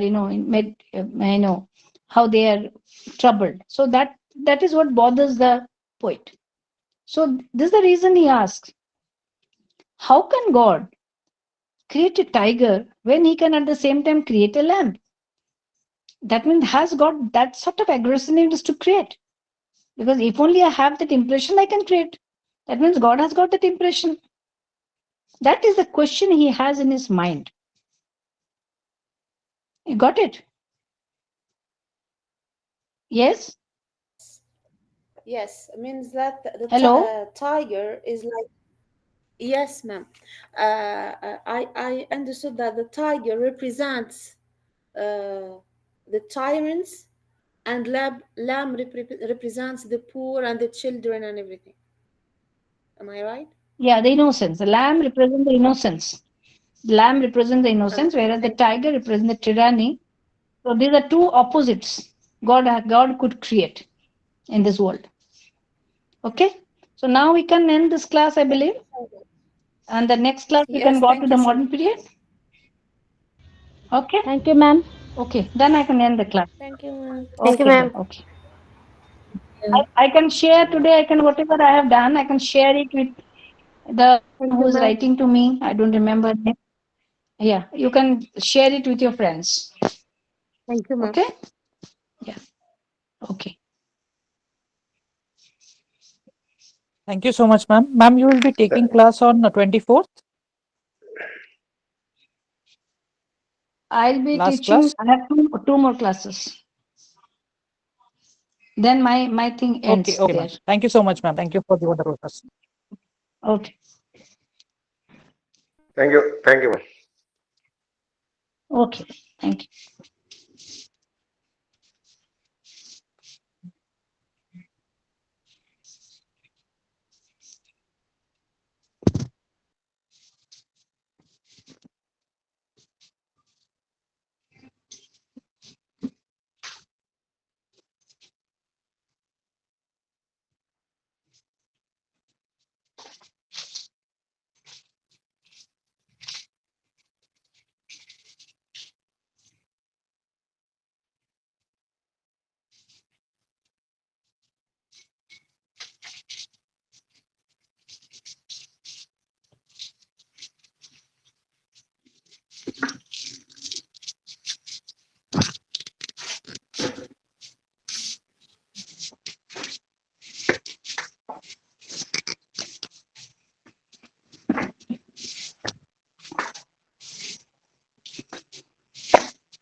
कौन ଆସିବି?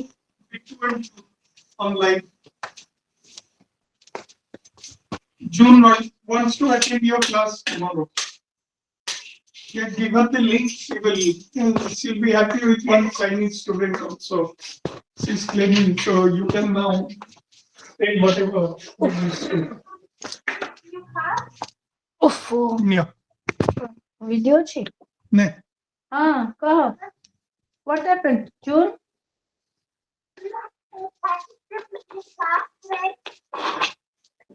I had what? Do you have Chinese student in your class today? No. No Chinese We're student. saying that, Papa said that your team is very international. I'm saying without Chinese, it's not complete. That I can't say. That I can't say. That she can't say. So, the board is okay without Chinese? कौन କରୁଥିଲ तुम ସବୁ? Maybe. What were you all doing? Just କାମ ସହିତ ବସିଛି ଏବେ। ଆଚ୍ଛା papa କହିଲା ତ ମୋର ହେଲ୍ଥ କଥା। ହଁ ମୁଁ କହୁଛି ରାଧେ କରେଇ ଦିଅ ସର୍ଜରୀଟା। ଦେଖିବା ସେ ଟିକେ ଏବେ ତ ଇମିଡିଏଟଲି ହେଇପାରିବନି ଦେଖିବା। ଏତେ ସହଜ କଥା ବି ନୁହେଁ ନା surgery if it doesn't suit you ଆଉ ଗୋଟେ another problem ହବ ନା if it's not there's some problem। That depends on the skill of the doctor। ଦେଖିବା ମତେ ଏମିତି ଅପରେସନ ଡର ଲାଗେ ଜାଣିଛୁ ତୁ ଏତେ ସହଜ କଥା କଣ ଅପରେସନ କରିବାକୁ।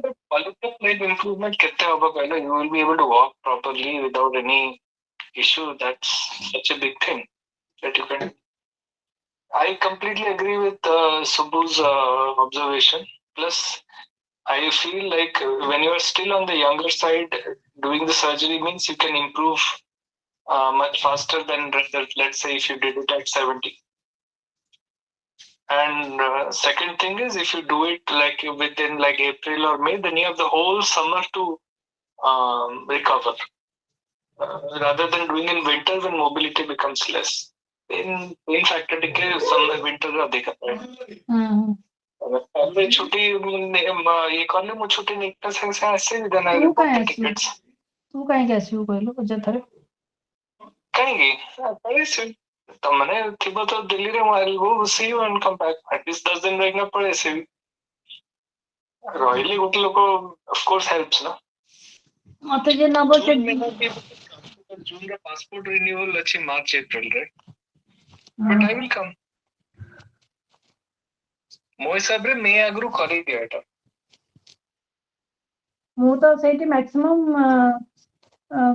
ସେମାନେ 7 ଦିନ ପରେ ଖୋଲିଦେବେ ଷ୍ଟିଚ୍। 15 दिन ପର୍ଯ୍ୟନ୍ତ ସେମାନେ କହିବେ ଫିଜିଓଥେରାପି କର। 15 दिन ପରେ one can also come back to Bhubaneswar and the rest of the physiotherapy one can do here। For example, Nilura, both the knees were she had knee replacement of both the knees। both the knees is very difficult because you will lose the balance of a body and walk normally। but at least my saving grace is I have one knee to be replaced। तो गोटे गोड़ ठीक रहइबो तो तुम गोटे गोड़रे टिके लेंगरे किछ करि परिबो।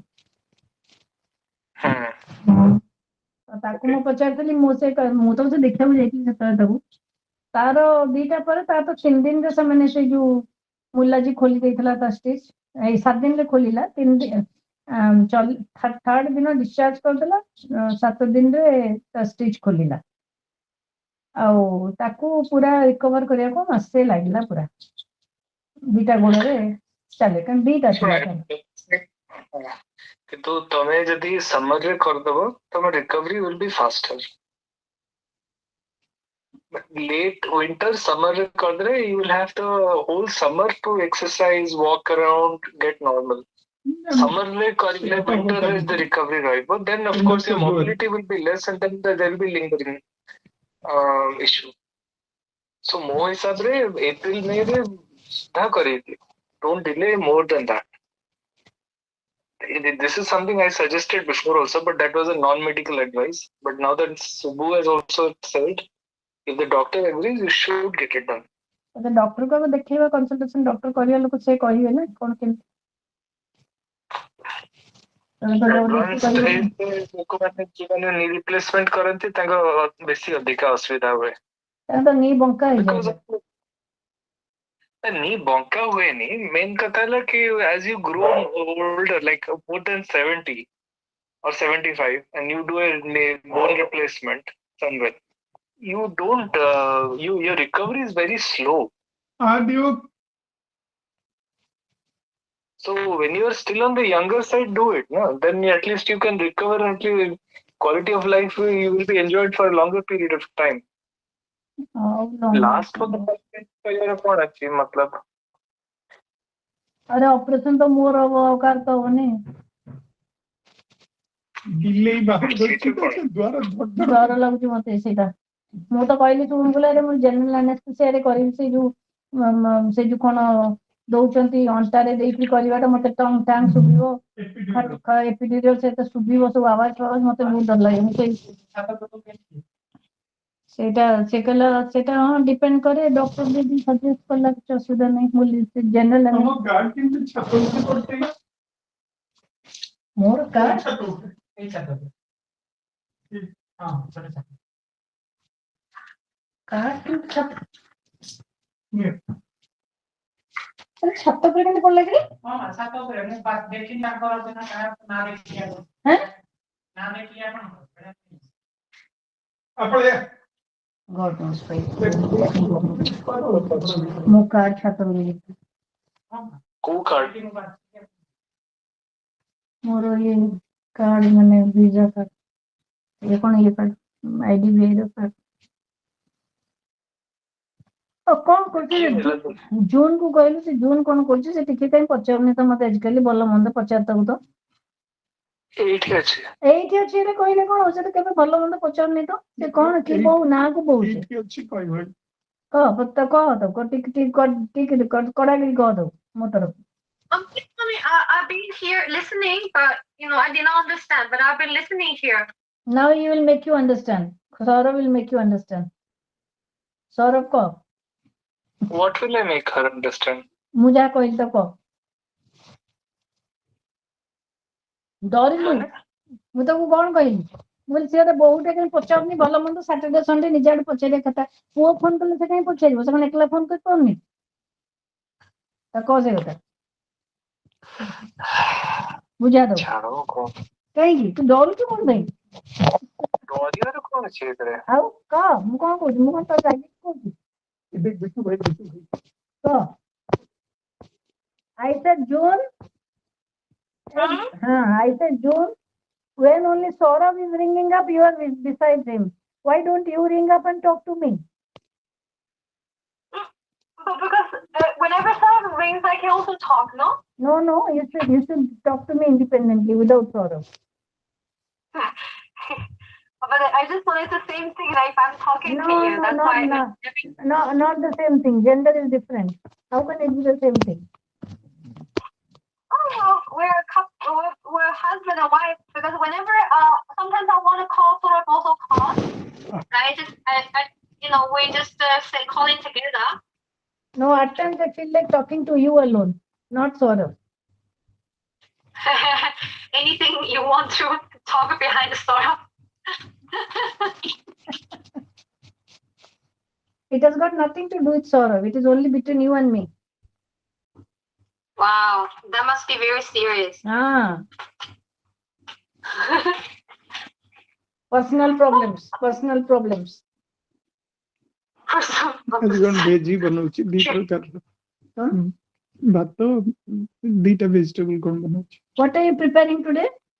tonight Tonight. ଆଜି ରାମ ପ୍ରାଣ ପ୍ରତିଷ୍ଠା ହେଇଛି ଆମର। Important day. We need to have veggie. Baba. The book is being built. Rama was eating only berries in the forest. Collect some berries Rama and was also eating a lot of wine, drinking a lot of wine. But berries are expensive. But that Rama was eating. That was the reason he was so healthy. He could walk entire India. He could walk, through the forest because he was taking that sort of nutrition. Who? Rama. Lord God Ram. But he's a god. God. Staying with him, Not God. He was the manifestation of God in the form of a human being. He lived in earth. So he, like a human being, he crossed jungles and he ate berries and he did not take any spices. He only ate oats and milk. So whatever Ram was doing, you also do that like that. You can also walk. but he meant to be a god, right? He had all the virtues of God, but he was the manifestation of God on earth, and through him we get all the virtues of godlike qualities. Right. So he has to stay alive to do that. He stayed. He lived and he died also. Yeah, that's what it is. God kept him alive. So he was an ideal person in all respects, but as a husband, he was not a good husband. I know. Is that story you told me before? The wife was kidnapped, and then when she came back, he did not believe in her, and she got mad, so she left. Yeah. She became an independent woman. No, she did not. He did not believe in. He did not believe in her. No. That's not. She started working for Capgemini or KPMG. No. Resources. No. Listen. When she came to his palace, one night as a king, he was also an ideal king. No, as a king, he used to disguise himself as a common man and he used to walk along the city and the town, the kingdom. So then that night he heard that one washerman and his wife were quarreling. The washerman was doubting about her character, and he said that you have relationship with this fellow and that fellow, and no, I don't want to, I will not keep you in my house. I throw you out. Then that lady said that if Sita, she went and stayed with that monster, that Ravana, the king, he could stay, and God knows how she stayed, but she was not doubted and she was taken back to the palace. Then why are you doubting my integrity? So when Ram listened to that, then he thought to himself that if a common man can speak like this, perhaps people are not believing in the king. So as a king, he forgot the role of the husband, but he was more conscious of his role of a king. So though he loved Sita very much, but for the sake of the people, he thought that if I am an example to others, then people will never question me. Because people have started questioning me that how I have. Because that age was pretty different age, very conservative age. So just to satisfy his people, or just to have the image of a good king amongst the people, under the men who he ruled over, he said that again you have to give your, it is like an ordeal that you have to walk on fire. So there was a belief that if a lady is chaste, she will not burn. She will not burn herself. So Sita felt very humiliated that he is more a king than a husband for me. Because just to satisfy his people or just to prove himself that he is a good king, he can go to the extent of questioning his wife's integrity. So Sita felt humiliated. And that is how Sita, that time she was pregnant, she left. And she stayed with a saint, gave birth to 2 sons. The sons also grew up. And when the sons were also very great warriors, so there was some sort of challenge that whoever can arrest my horse, the king will fight with that person. So that son, one of the sons, he arrested that horse, and then Rama came to know that there's a young boy, and he discovered that it is his own son. So when he discovered the son, he also saw the mother. Sita was there. Then he wanted again to bring back Sita to his palace. But again the question of that now that you'll come to my palace, again you have to give the test of your own purity. Then the second time of the second humiliation that again Sita has to go through, Sita could not tolerate that. So when the Rama said, Ram said, then one of the devotees like Hanuman, who was a devotee of Lord Ram, he said that you are not doing a good thing. Sita Ma is as pure. She's so pure. Again you have started, again you will tell that you will bring to your own palace only when she'll give a test. This is too much. Then Sita, she did not say anything. But as she had come out of the earth, it is believed that she was, the king found Sita in a small box when he was plowing the field, and there was a baby inside it, and that is how Sita was born. Though she belonged to the earth. So she said that, great goddess of earth, that if you are really there, you have to keep my prestige. I have felt so humiliated. I want to go back. I don't want to live anymore with this person. So that is how Sita, you may say that you can go back, or in modern terms, you can say that she gave up her own life. That is it. So Sita suffered for the entire life. She suffered. She went to the jungle. She faced all the troubles of her life, but she could never had a very peaceful life. Same thing with Rama also. Rama also had a troubled life because he used to love Sita so much. But at the same time, he never forgot the responsibility that he is the king. So that was more important for him, the king. Yeah, I mean, I always feel like the takeaway from this story is that never trusting men. Men are ungrateful bastards. So you come back to me. Leave that man. Come here. I am of your own gender. You have to leave your man as well, mommy. Yeah, so we can go to one place and stay together. Leave all men. Maybe we should ask the section to leave August and let's go. That again, Thomas will also leave. So all three women in one place, and father and son in one place. It's called a women in power. We're gonna regain the power. Let's see how men could live without us. They will come and beg us to go back. Then you're gonna write a contract.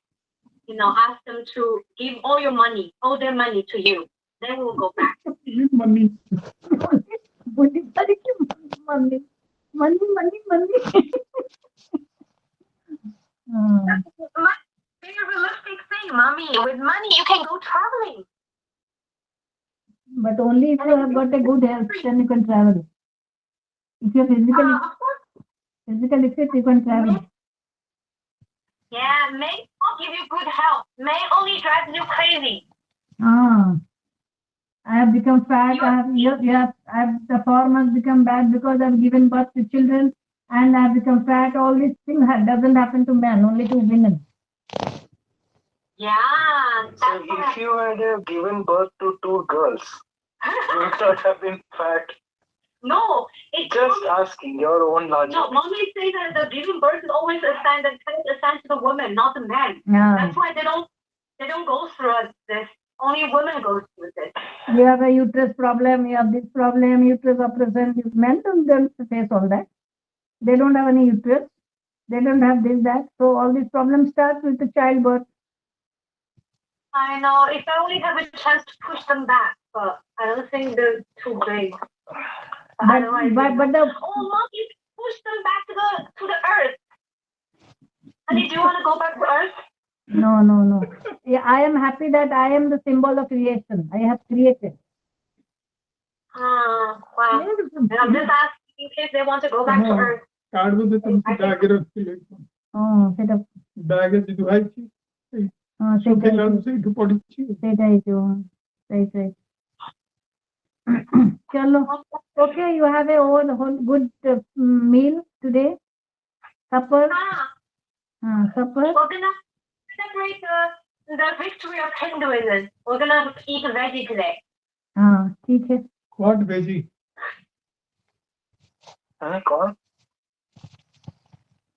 कौन veggie वाली पापा पूछ रहे हैं?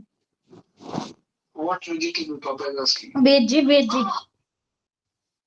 Sure. Long time speaking. French bean ଶାଗ ତ ଥିଲା। These two. You explain. French bean. ଶାଗ ଏଇ ଆମର କଣ ସେ ଯୋଉ କୋଶଳା ଶାଗ ଆଉ ଫ୍ରେଞ୍ଚ ବିନ୍। ଆଚ୍ଛା।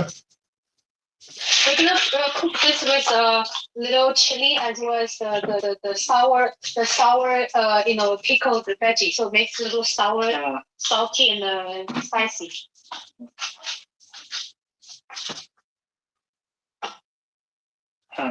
ठीक है। और तो आओ। ओके। आओ। Okay. Bye bye. Bye.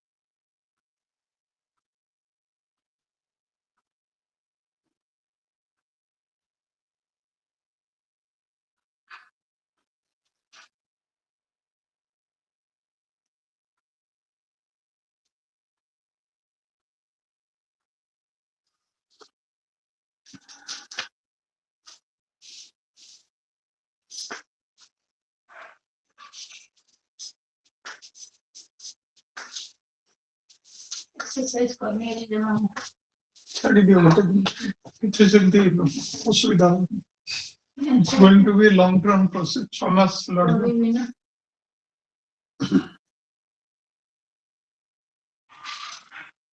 Diet control करी जते वेट लूज करि परिबो करि जा केना फ्रेंड डाइट तो निजे देखु जमी डाइट केते कंट्रोल करी मु गोटे क्वेश्चन हां जे मते कोन केते डाइट कंट्रोल करी तो तमा जतो मु सिखाउ छ तो कर जाउनी। अच्छा बिट्टू गोटे कथा कहला जेटा तुमको बोधे कहनी जो टिक्कू कहला 10-15 इयर्स रे रिप्लेस आउट रे दरकार पडुची कहला मामी केस रे हबनी कहीं ना मामी हैज रीच्ड एज जो कि फिजिकल एक्टिविटी कमी गला जो ए जो दौचंदी मटेरियल था कौन से मटेरियल था सेटा जो माने यंगर एज रे तांकर बहुत वेयर एंड टियर हो केने काम बहुत करंती चलिबे दौड़िबे करथुबे से करथुबे तुम तांकर जल्दी वेयर आउट कर दियो 10 वर्ष रे आउट रे दरकार हो मामी केस रे दरकार ही हबनी not in her life time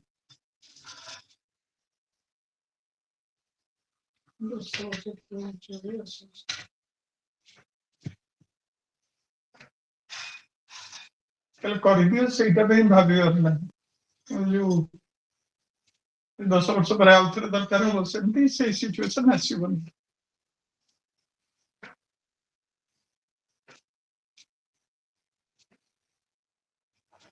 kilo sir केबे कटले हे जोणे 10 वर्ष माने नहीं मो चाकरी थिला 2016 को असले 15-16 को हे 15 तो मु रिटायर कर नहीं सकती 2008 को बसले 8-9 नहीं 8-9 मु ऑलरेडी दिल्ली रे पोस्टेड थी से 10 मु 10 रे दिल्ली आसली से 12-13 को करछ हां 10 वर्ष हे गला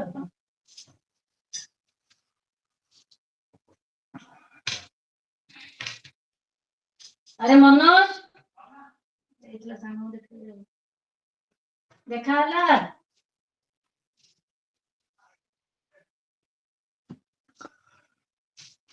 देखा देखा कलु हां एटा पके दे सांग देखाला हां केटा सांग जणे जणे सांग कोडी बसिलो दुकान रे सेडी एमती से बस स्टैंड पाखरे बसथिलो आ आनी के एठी छाड़ देलो से कोन एठी काम करे हां एटा बाइक अछि ना कोन ता सांगर बाइक ना सांगर बाइक दिया कोठी काम करे ए यूनिवर्सिटी रे इट्रे हां इट पाखरे और रूम अछि कौन ए ऑफिस रे कोन की काम करते से ये रो जमशेदपुर रो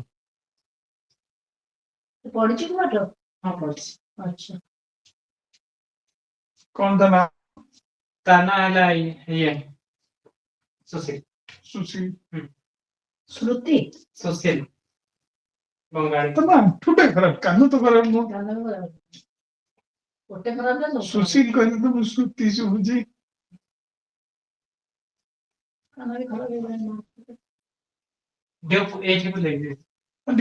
ସକାଳ ତ ଯାଇଥିଲା ଆଉ ଯିବି କି ଆଜି ଫିଜିଓଥେରାପି ଇଏ ବୋଧେ ଯାଅ ସେଠି ଗୋଟେ ସେ କରେ ସେ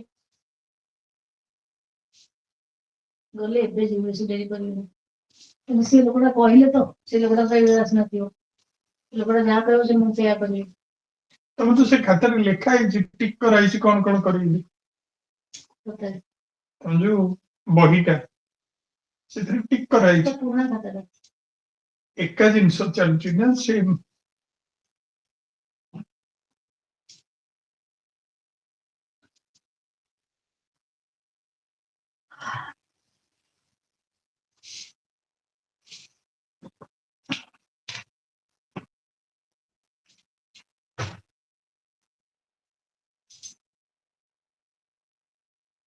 ସିଏ ଆସିଲେ ଆଉ ପ୍ରୋବ୍ଲେମ ତାର କିଏ ଆସିଲା ବିଟୁ ବିଟୁ ଘରେ ରହିବ କଣ କରିବ ଆଉ ଏ ଜାଣିନି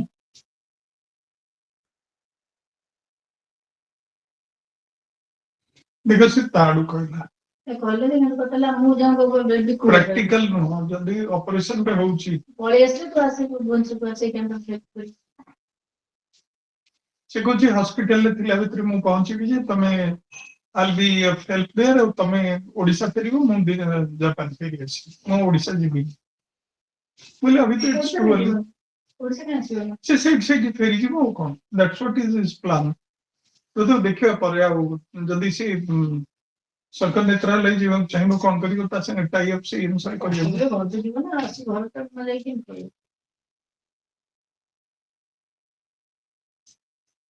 ଏଇଟା କଣ ସେ ଘର ଏଟା ବିପାଇର ଘର ଘରକୁ ଆସି ଘରକୁ ଯିବ ନା ଦେଖିବା ସେ କହିଲେ ମତେ ଆଗରୁ କହିଲେ ମୁଁ ଛୁଟି ଆପ୍ଲାଏ କରିବି ଟ୍ରେନ ଏୟାର ଟିକେଟ ବୁକ୍ କରିବି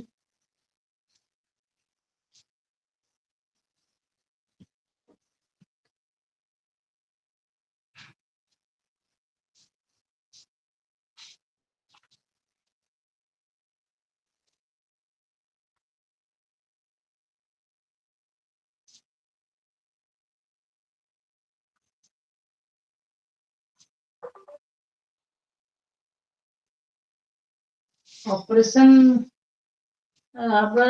ଅପରେସନ ଠୁ ମିନିମମ୍ 7-8 ଦିନ ତ ତମେ ରହିଯିବ 7 ଦିନ ଖଣ୍ଡେ ତମେ ରହିଯିବ ତାପରେ 7-10 ଦିନ ପରେ ଏମିତି ବି ଟିକେ ମତେ ଟିକେ ୱାନ୍ସ ଷ୍ଟିଚ୍ ଗୁଡା ଖୋଲିଯିବ ତାହେଲେ ତମେ ଟିକେ ଚାଲିପାରିବ ତମେ ଟିକେ କଣ କରିପାରିବ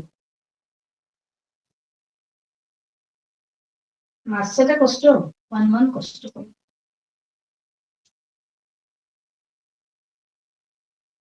ମୁଁ ନେଲୁକୁ ଯାଇଥିଲି ଦେଖିବା ପାଇଁ ଯେତେ ନେଲୁର 6th ଡେ ଖଣ୍ଡେ ହେଇଥିଲା 6th କି 7th ଡେ ରେ ମୁଁ ପହଞ୍ଚିଥିଲି ସେମାନେ ଏମିତି ସିଲେଇଟା କରୁଛନ୍ତି ନା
जो मॉडर्न कल्चर मॉडर्न वाला रहा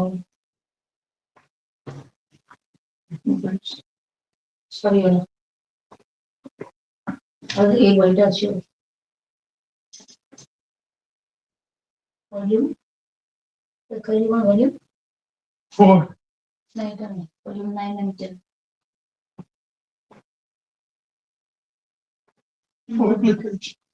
ମୁଁ ଭଲ୍ୟୁମ୍ 9 and 10 ବାକି ଅଛି Units 9 and 10. Volume 4 ରେ ହବ। ଗୋଟେ ଭଲ୍ୟୁମ୍ ରେ 2-3ଟା ୟୁନିଟ୍ ରହୁଛି। ଗୋଟେ ଭଲ୍ୟୁମ୍ 9 and 10 ମାନେ ଦିଟା ବ୍ଲକ୍ ରହିବ ଏକା ସାଙ୍ଗେ 9 ବ୍ଲକ୍ 10 ବ୍ଲକ୍ ଦିଟା ବ୍ଲକ୍ ମାନେ 4-4ଟା ୟୁନିଟ୍ କୁ 8ଟା unit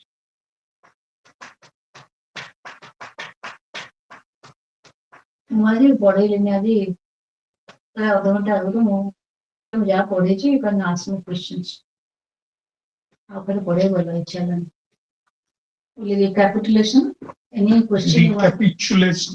any question you want to ask me you can ask me today I'll not give more time last this the time I'm giving you पचाले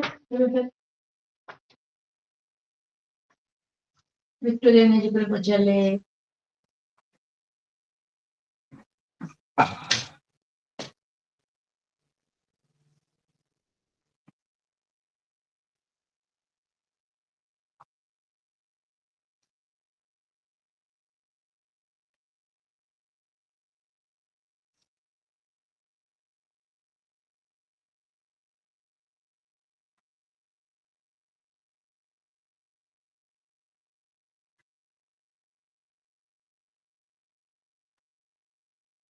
प्राणपति प्रति देला टिके देखियो से प्राण प्रतिष्ठा कोन अछि ते देला टिके देखियो अपन देखियो राम मंदिर रो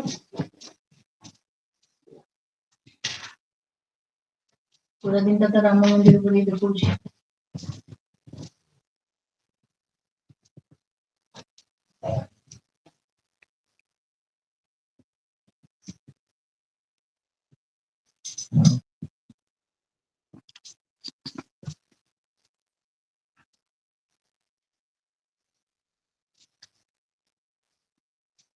ना ना देखि पड़े जाई पिला देखा 1 ତାରିଖରୁ ଆସିବେ। ପରଦିନ ଠୁ ଅଛି ବୋଲି ଯଦି ପରଦିନ ଯେତେ ଆସିବ ସେତେ ଦିନ ପଇସା ଟା ମୁଁ ଅଲଗା ତମେ ଦେଇଥିବ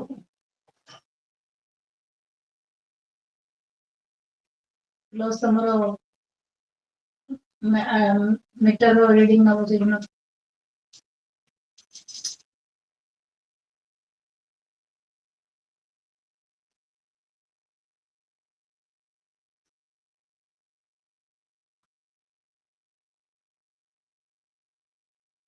ଆମେ ଲାଷ୍ଟ 2 ମାସ ହେଲେ ପଇସା ଦବୁନି ଆମର ଆଉ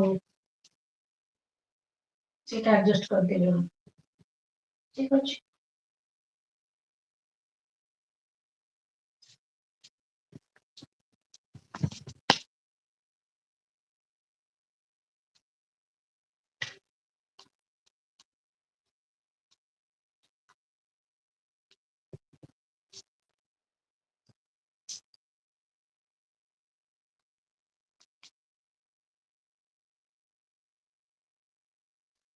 ତାଙ୍କ ମା ତାଙ୍କ ସାଙ୍ଗଙ୍କ ସାଙ୍ଗେ ବୁଲିବାକୁ ଯାଆନ୍ତି ଏ ଫ୍ଲାଟ ର ଯୋଉ ଜଗନ୍ନାଥ ପାଇଁ କାହା ମା କଥା ଏଇ ଯୋଉ ତାପରେ ଯେତିକି କାମ କରେ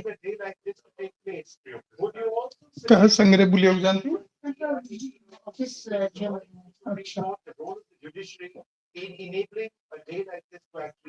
ଆଣ୍ଡାମାନ କହିଯିବେ ମୋର ଏଇଟା ହାତ ଖରାପ ହେଇଛି ପଡିଛି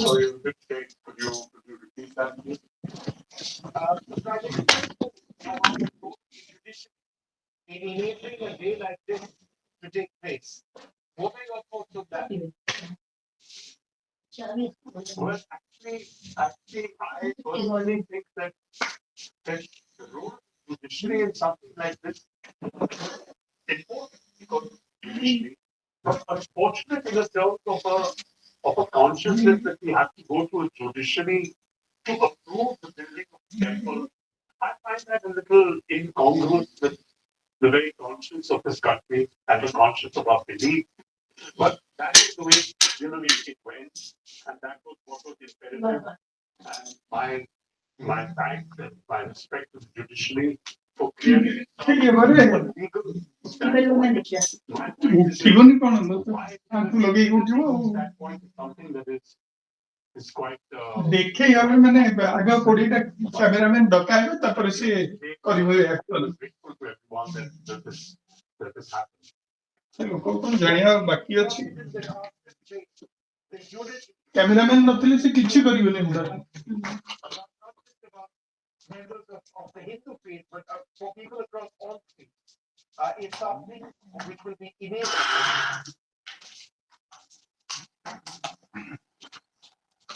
I'm sorry, I'm sorry. I apologize that you keep it up. Guys, I'm trying to come back to make sure. Thanks very much for being with us. Well, there's a just reaction which is coming earlier on in the day. Let's just quickly listen.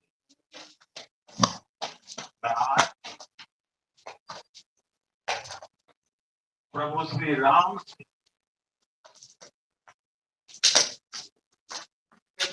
हमारे यहाँ चढ़ावे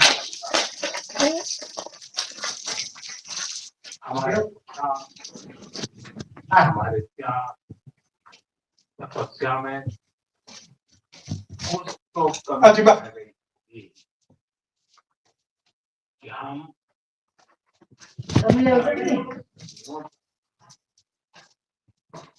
ये कार्य कर नहीं पाए।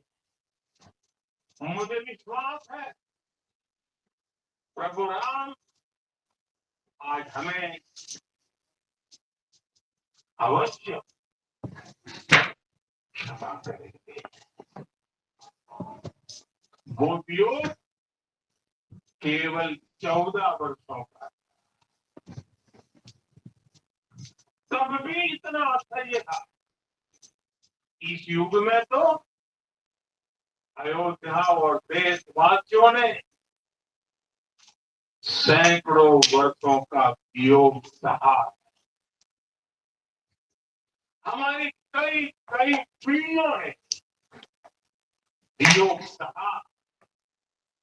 मैं आभार व्यक्त करूंगा भारत की न्यायपालिका का जिसने न्याय की लाज रख ली।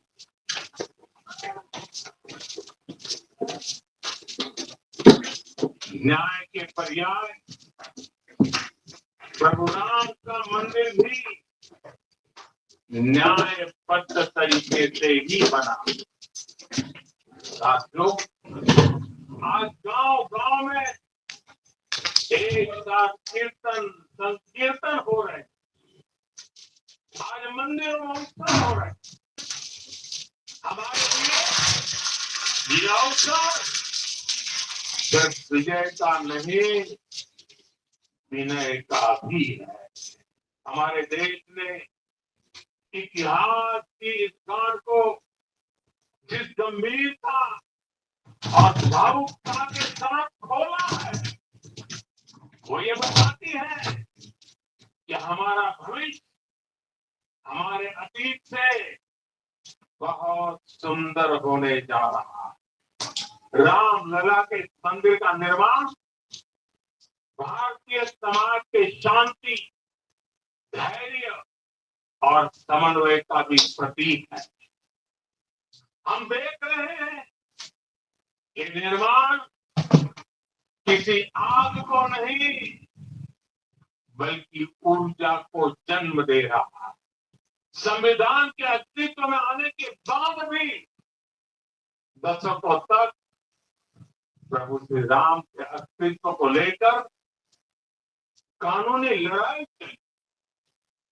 मैं आभार व्यक्त करूंगा भारत की न्यायपालिका का जिसने न्याय की लाज रख ली।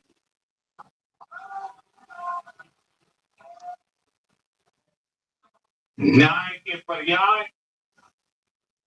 प्रभु राम का मंदिर भी न्यायबद्ध तरीके से ही बना।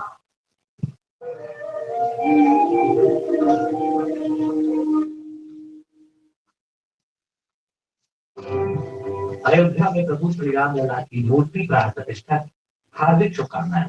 श्री घाटा Mehandipur Balaji, daughter Pakistan.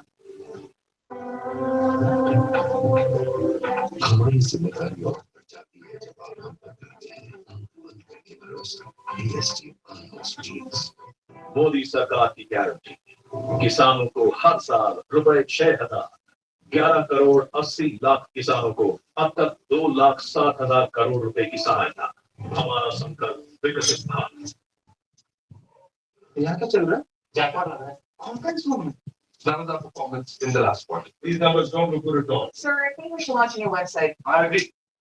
Let's make it a working lab. Aisha, Jaguar Lights Learning is the largest plant brand in the country. It also brings you the magic of light. Jaguar Plant in Light. Whenever people call us CSR, for us, actually, it is a labor of love, labor angle. And it's something that we doing on a very consistent 360 degree before we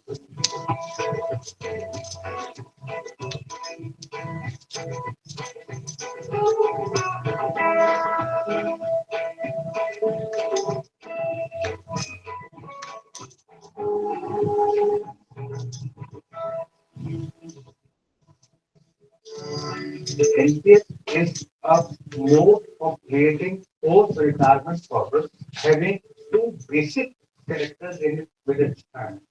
Discipline saving and vigilant investment.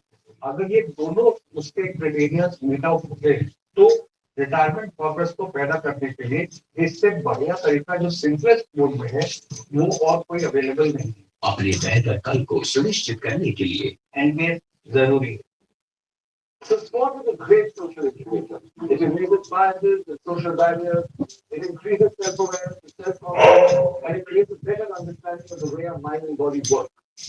It encourages and facilitates mental and physical health. India, unfortunately, doesn't have a great tradition of sport for all, but its more women have gone to sport as amazing change agents that they've proven to be. Their participation in sports activities has transformed an entire village or an entire society. कौन है बाबा कौन है लगा जा तो बुलबुल नहीं बनी की नौने जा बेटा बुलबुल का चुबो बुबू करके चुबो जा जा दो दी दो दी दो दी दो दी दो दी दो दी दो दी दो दी दो दी दो दी जा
अरे गलानी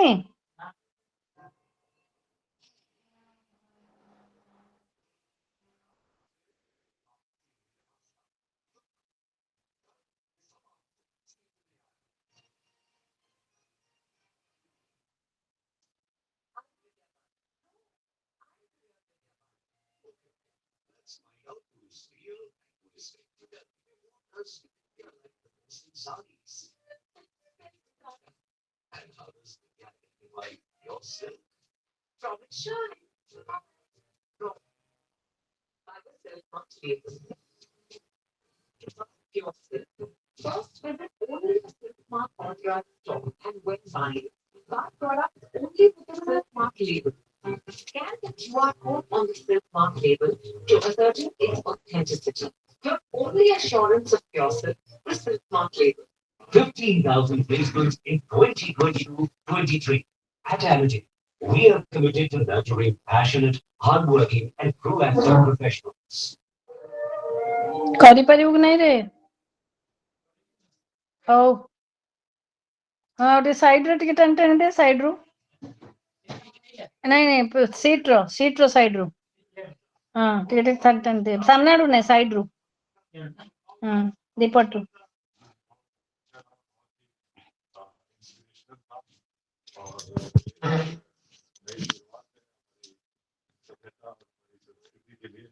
और हमारे देश को विश्व भर में एक नई पहचान मिली है। पूरे विश्व में लोग राम राम का नाम जप रहे हैं। मैंने भी बहुत वीडियोस देखे हैं तो एकदम से हमारा एक कल्चरल रिसर्जेंस जिसको बोलते हैं वो मुझे लग रहा है, जो कि बहुत अच्छी चीज है। ये रामलला के दर्शन किया सर? जी बिल्कुल। बहुत अच्छा रहा, बहुत ही अलौकिक मोमेंट है, ये बहुत अद्भुत मोमेंट है और बहुत अच्छा लगा। मतलब कैसी हम जी पाए, पूरा जो उत्सव था वो अपने आप में अद्भुत था। इसके लिए एक ही वर्ड है, पूरे शब्दों में से समाया नहीं जा सकता। इसको एहसास है, इसे हम फील कर सकते हैं। तो बहुत ही कमाल की ऊर्जा थी। और अरुणा के दर्शन किया थे? अरुणा के दर्शन बहुत अच्छे नहीं हो पाए क्योंकि बहुत अंदर भीड़ थी। इसी दिन शांति से आएंगे फिर बहुत दिव्य, बहुत भव्य, बहुत सुंदर। और आज हृदय भर आया भक्ति से, क्योंकि मुझे लगता है कि पत्थर की मूर्ति में जो करोड़ों लोगों की भक्ति समा गई है, तो जब आप प्रभु श्री राम की आंखों को देखते हैं तो ऐसे लगता है कि आंखों से वो आपको प्रेम से नहला रहे हैं, मुस्कुराते हुए। इतना प्यारा लगता है, दिल ऐसे लगता है कि मैं छोड़ के न जाऊं और वापस छोड़ते ही दिल करता है कि वापस कब आऊं, परिवार को कैसे लेके आऊं।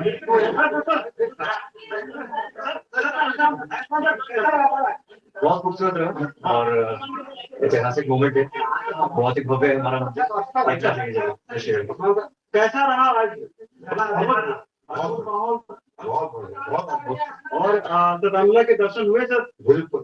क्या फीलिंग थी, क्या? देखिए इतने सालों के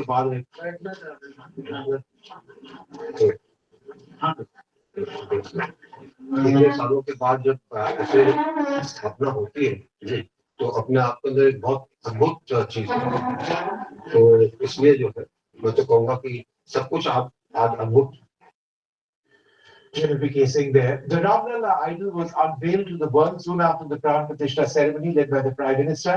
Let's take a look at this report showcasing the rise of Ram in Ayodhya.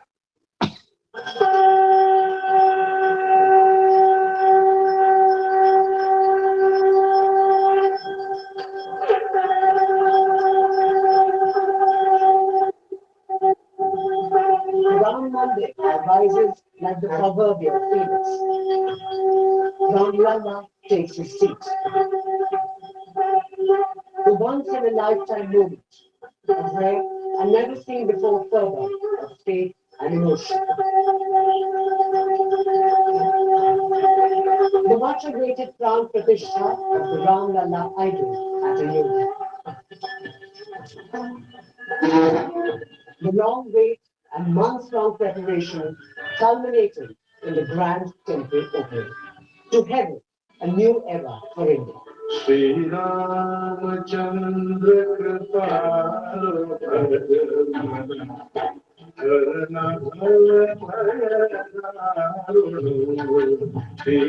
Around noon, Prime Minister Modi stepped into the Ram temple carrying offerings from Lord Ram.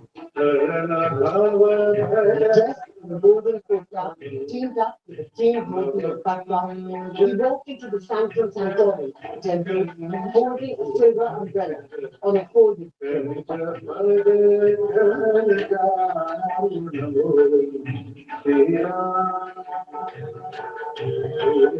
The Prime Minister then took Sankar to the consecration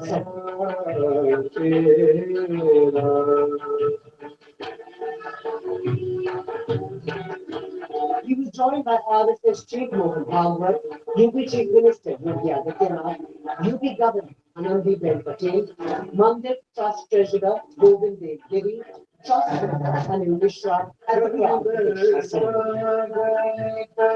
A group of priests led by Lakshmi Kant performed the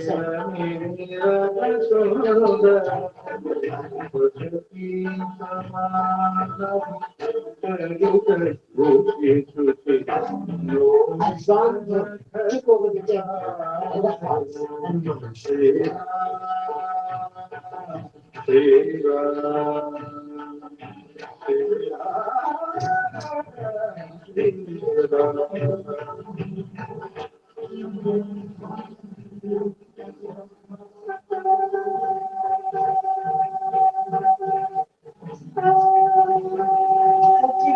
rituals and prayers to bring the Ram Lalla idol to life as he took his place as the presiding deity.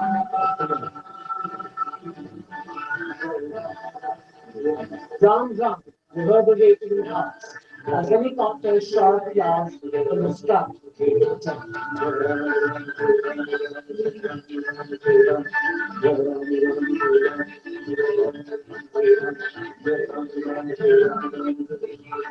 As history was created at Ayodhya, the temple town decked out for the big day. A stream of devotees from not just across the country but across the world arrived in Ayodhya to be part of history.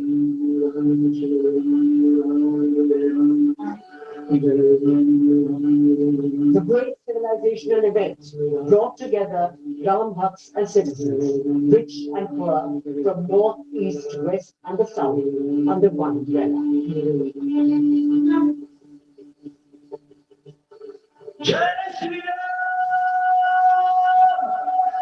We then saw big names from politics, corporate India, A-listers from the film industry, from the world of sports, legal luminaries, all celebrating the epochal moment, witnessing history being made. To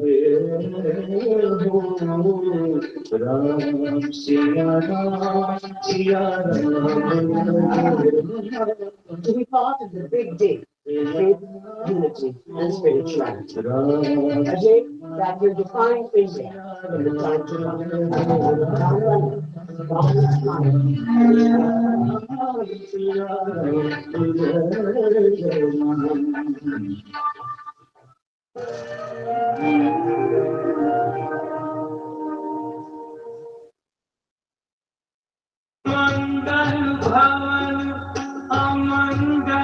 Shri Ram ji के अयोध्या में आगमन और भव्य राम मंदिर निर्माण के शुभ अवसर पर शिमारू प्रस्तुत करते हैं भक्ति गीतों की श्रृंखला सुप्रसिद्ध गायकों की आवाज में श्री राम भक्ति उत्सव। देखिए शिमारू भक्ति यूट्यूब चैनल पर। हमारी जिम्मेदारी और बढ़ जाती है जब आप नंबर करते हैं अंत बंद करके भरोसे To buy pure silk, first visit only a Silk Mart authorized store. And when buying, buy products only with the Silk Mart label. Scan the QR code on the Silk Mart label to ascertain its authenticity. Your only assurance of pure silk, the Silk Mart label.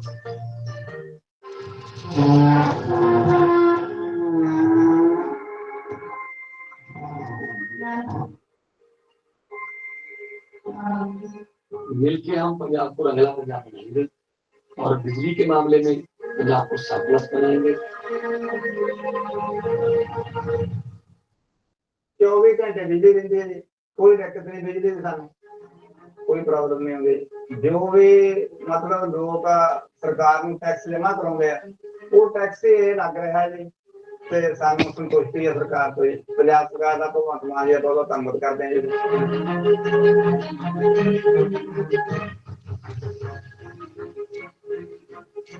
बिजली के bill का जमा ही मैंने 1.5 साल हो गया जमा zero आ अरे देव कुआडे गला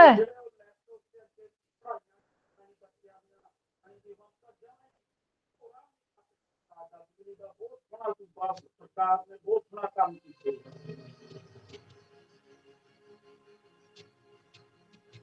गवर्नमेंट को बनाती लोकांनी ਹੁਣ ਆਪਣੀ ਨੈਕਸਟ ਜਨਰੇਸ਼ਨ के अगली पीढ़ी ਜਿਹੜੀ ਹੈ ਉਹਨੂੰ ਆਪਾਂ ਕਿਵੇਂ ਉੱਚਾ ਲੈ ਕੇ ਜਾ ਸਕਦੇ ਹਾਂ ਗਰੀਬਾਂ ਦਾ ਜਿਉਣ ਦਾ ਸਤਰ ਜਿਹੜਾ ਜੀਵਨ ਉੱਚਾ ਪੱਧਰ ਲਾ ਕੇ ਨਹੀਂ ਚੱਕ ਸਕਦੇ ਇਹ ਸਾਡੀਆਂ ਪ੍ਰਾਇੋਰਟੀਜ਼ ਨੇ ਮੇਰੇ ਤੇ ਯਕੀਨ ਤੁਸੀਂ ਕੀਤਾ ਤਾਂ ਯਕੀਨ ਰੱਖਿਓ ਮੈਂ ਤੁਹਾਡਾ ਯਕੀਨ ਕਰਕੇ ਕਹਿਣਾ ਚਾਹੁੰਦਾ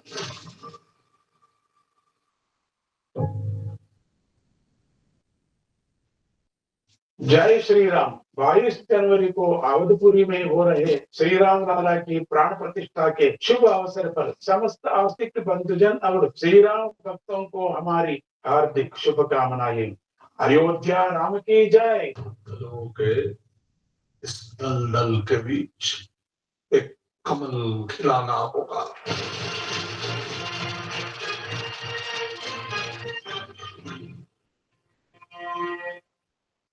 15,000 placements in 2022-23. At Amity, we are committed to nurturing passionate, hardworking, and proactive professionals. A lot of people call us CSR. For us, actually, the labor of love is labor and love. And it's something that we doing on a very consistent 360-degree basis because it's very interesting.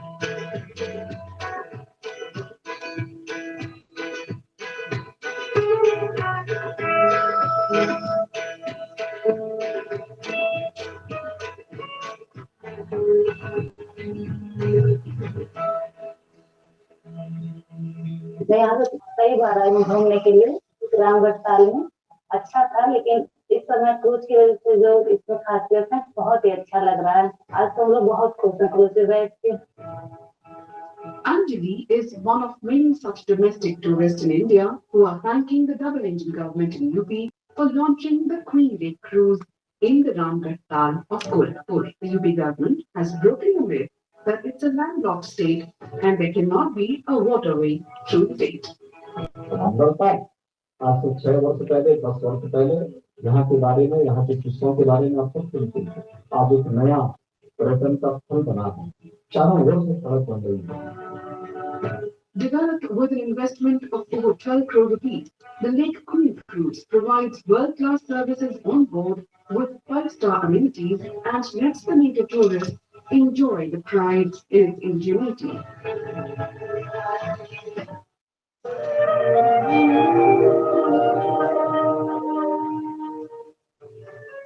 Well, we've been speaking about the consecration of the idol of Ram Lalla. Let's move away to a few other stories. Let's look at the development of the Bundelkhand Expressway, which runs from Chitrakoot's Bharatkoot to Etawa's Kudrel in Uttar Pradesh. It connects 7 districts. It's 296 kilometers long. Let's take a look.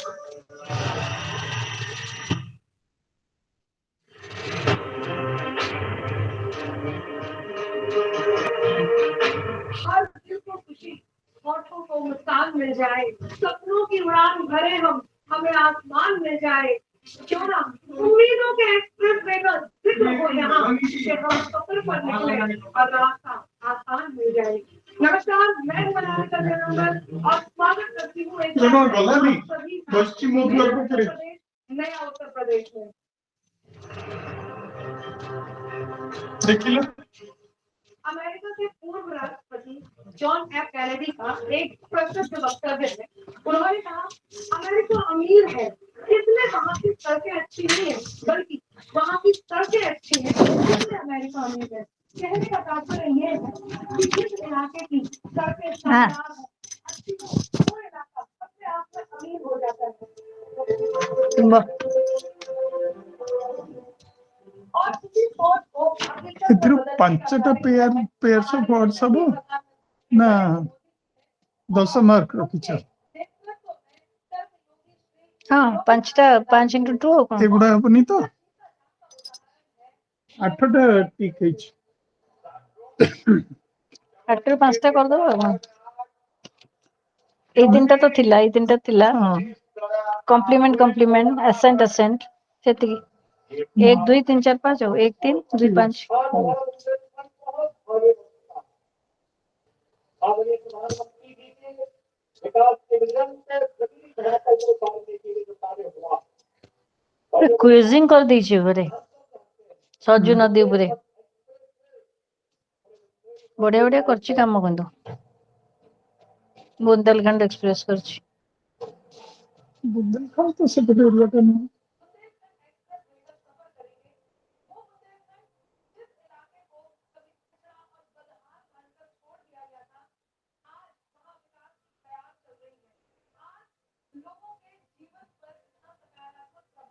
चले तीनटा मु लिखि देथि काटी दउ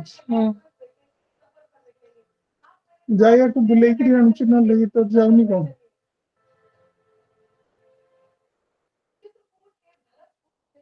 ता mood नहीं जिया पे मैं जाइथिला बाहर को गेट बाहर को जाइए गेट बाहर भी पड़ी आसला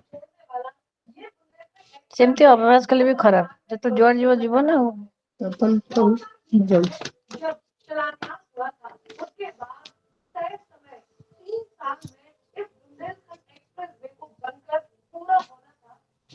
बुंदेलखंड एक्सप्रेस का रास्ता टा बनछि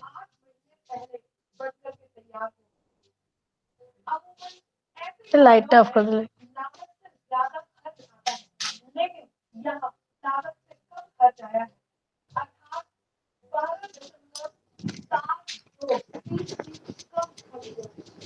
और ये बनकर के तैयार हुआ है 14,850 करोड़ रुपए की लागत से। जल्दी ही बुंदेलखंड एक्सप्रेस वे 4 लेन से 6 लेन होने वाला है।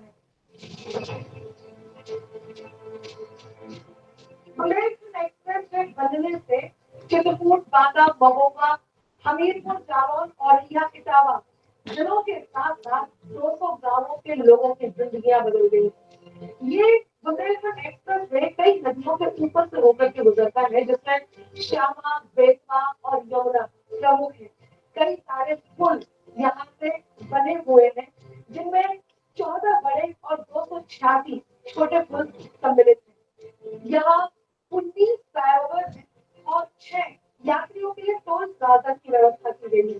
साथ ही 24 घंटे पुलिस पेट्रोलिंग के साथ साथ एम्बुलेंस असेंट रखियो ना जिलस रखियो असेंट तो था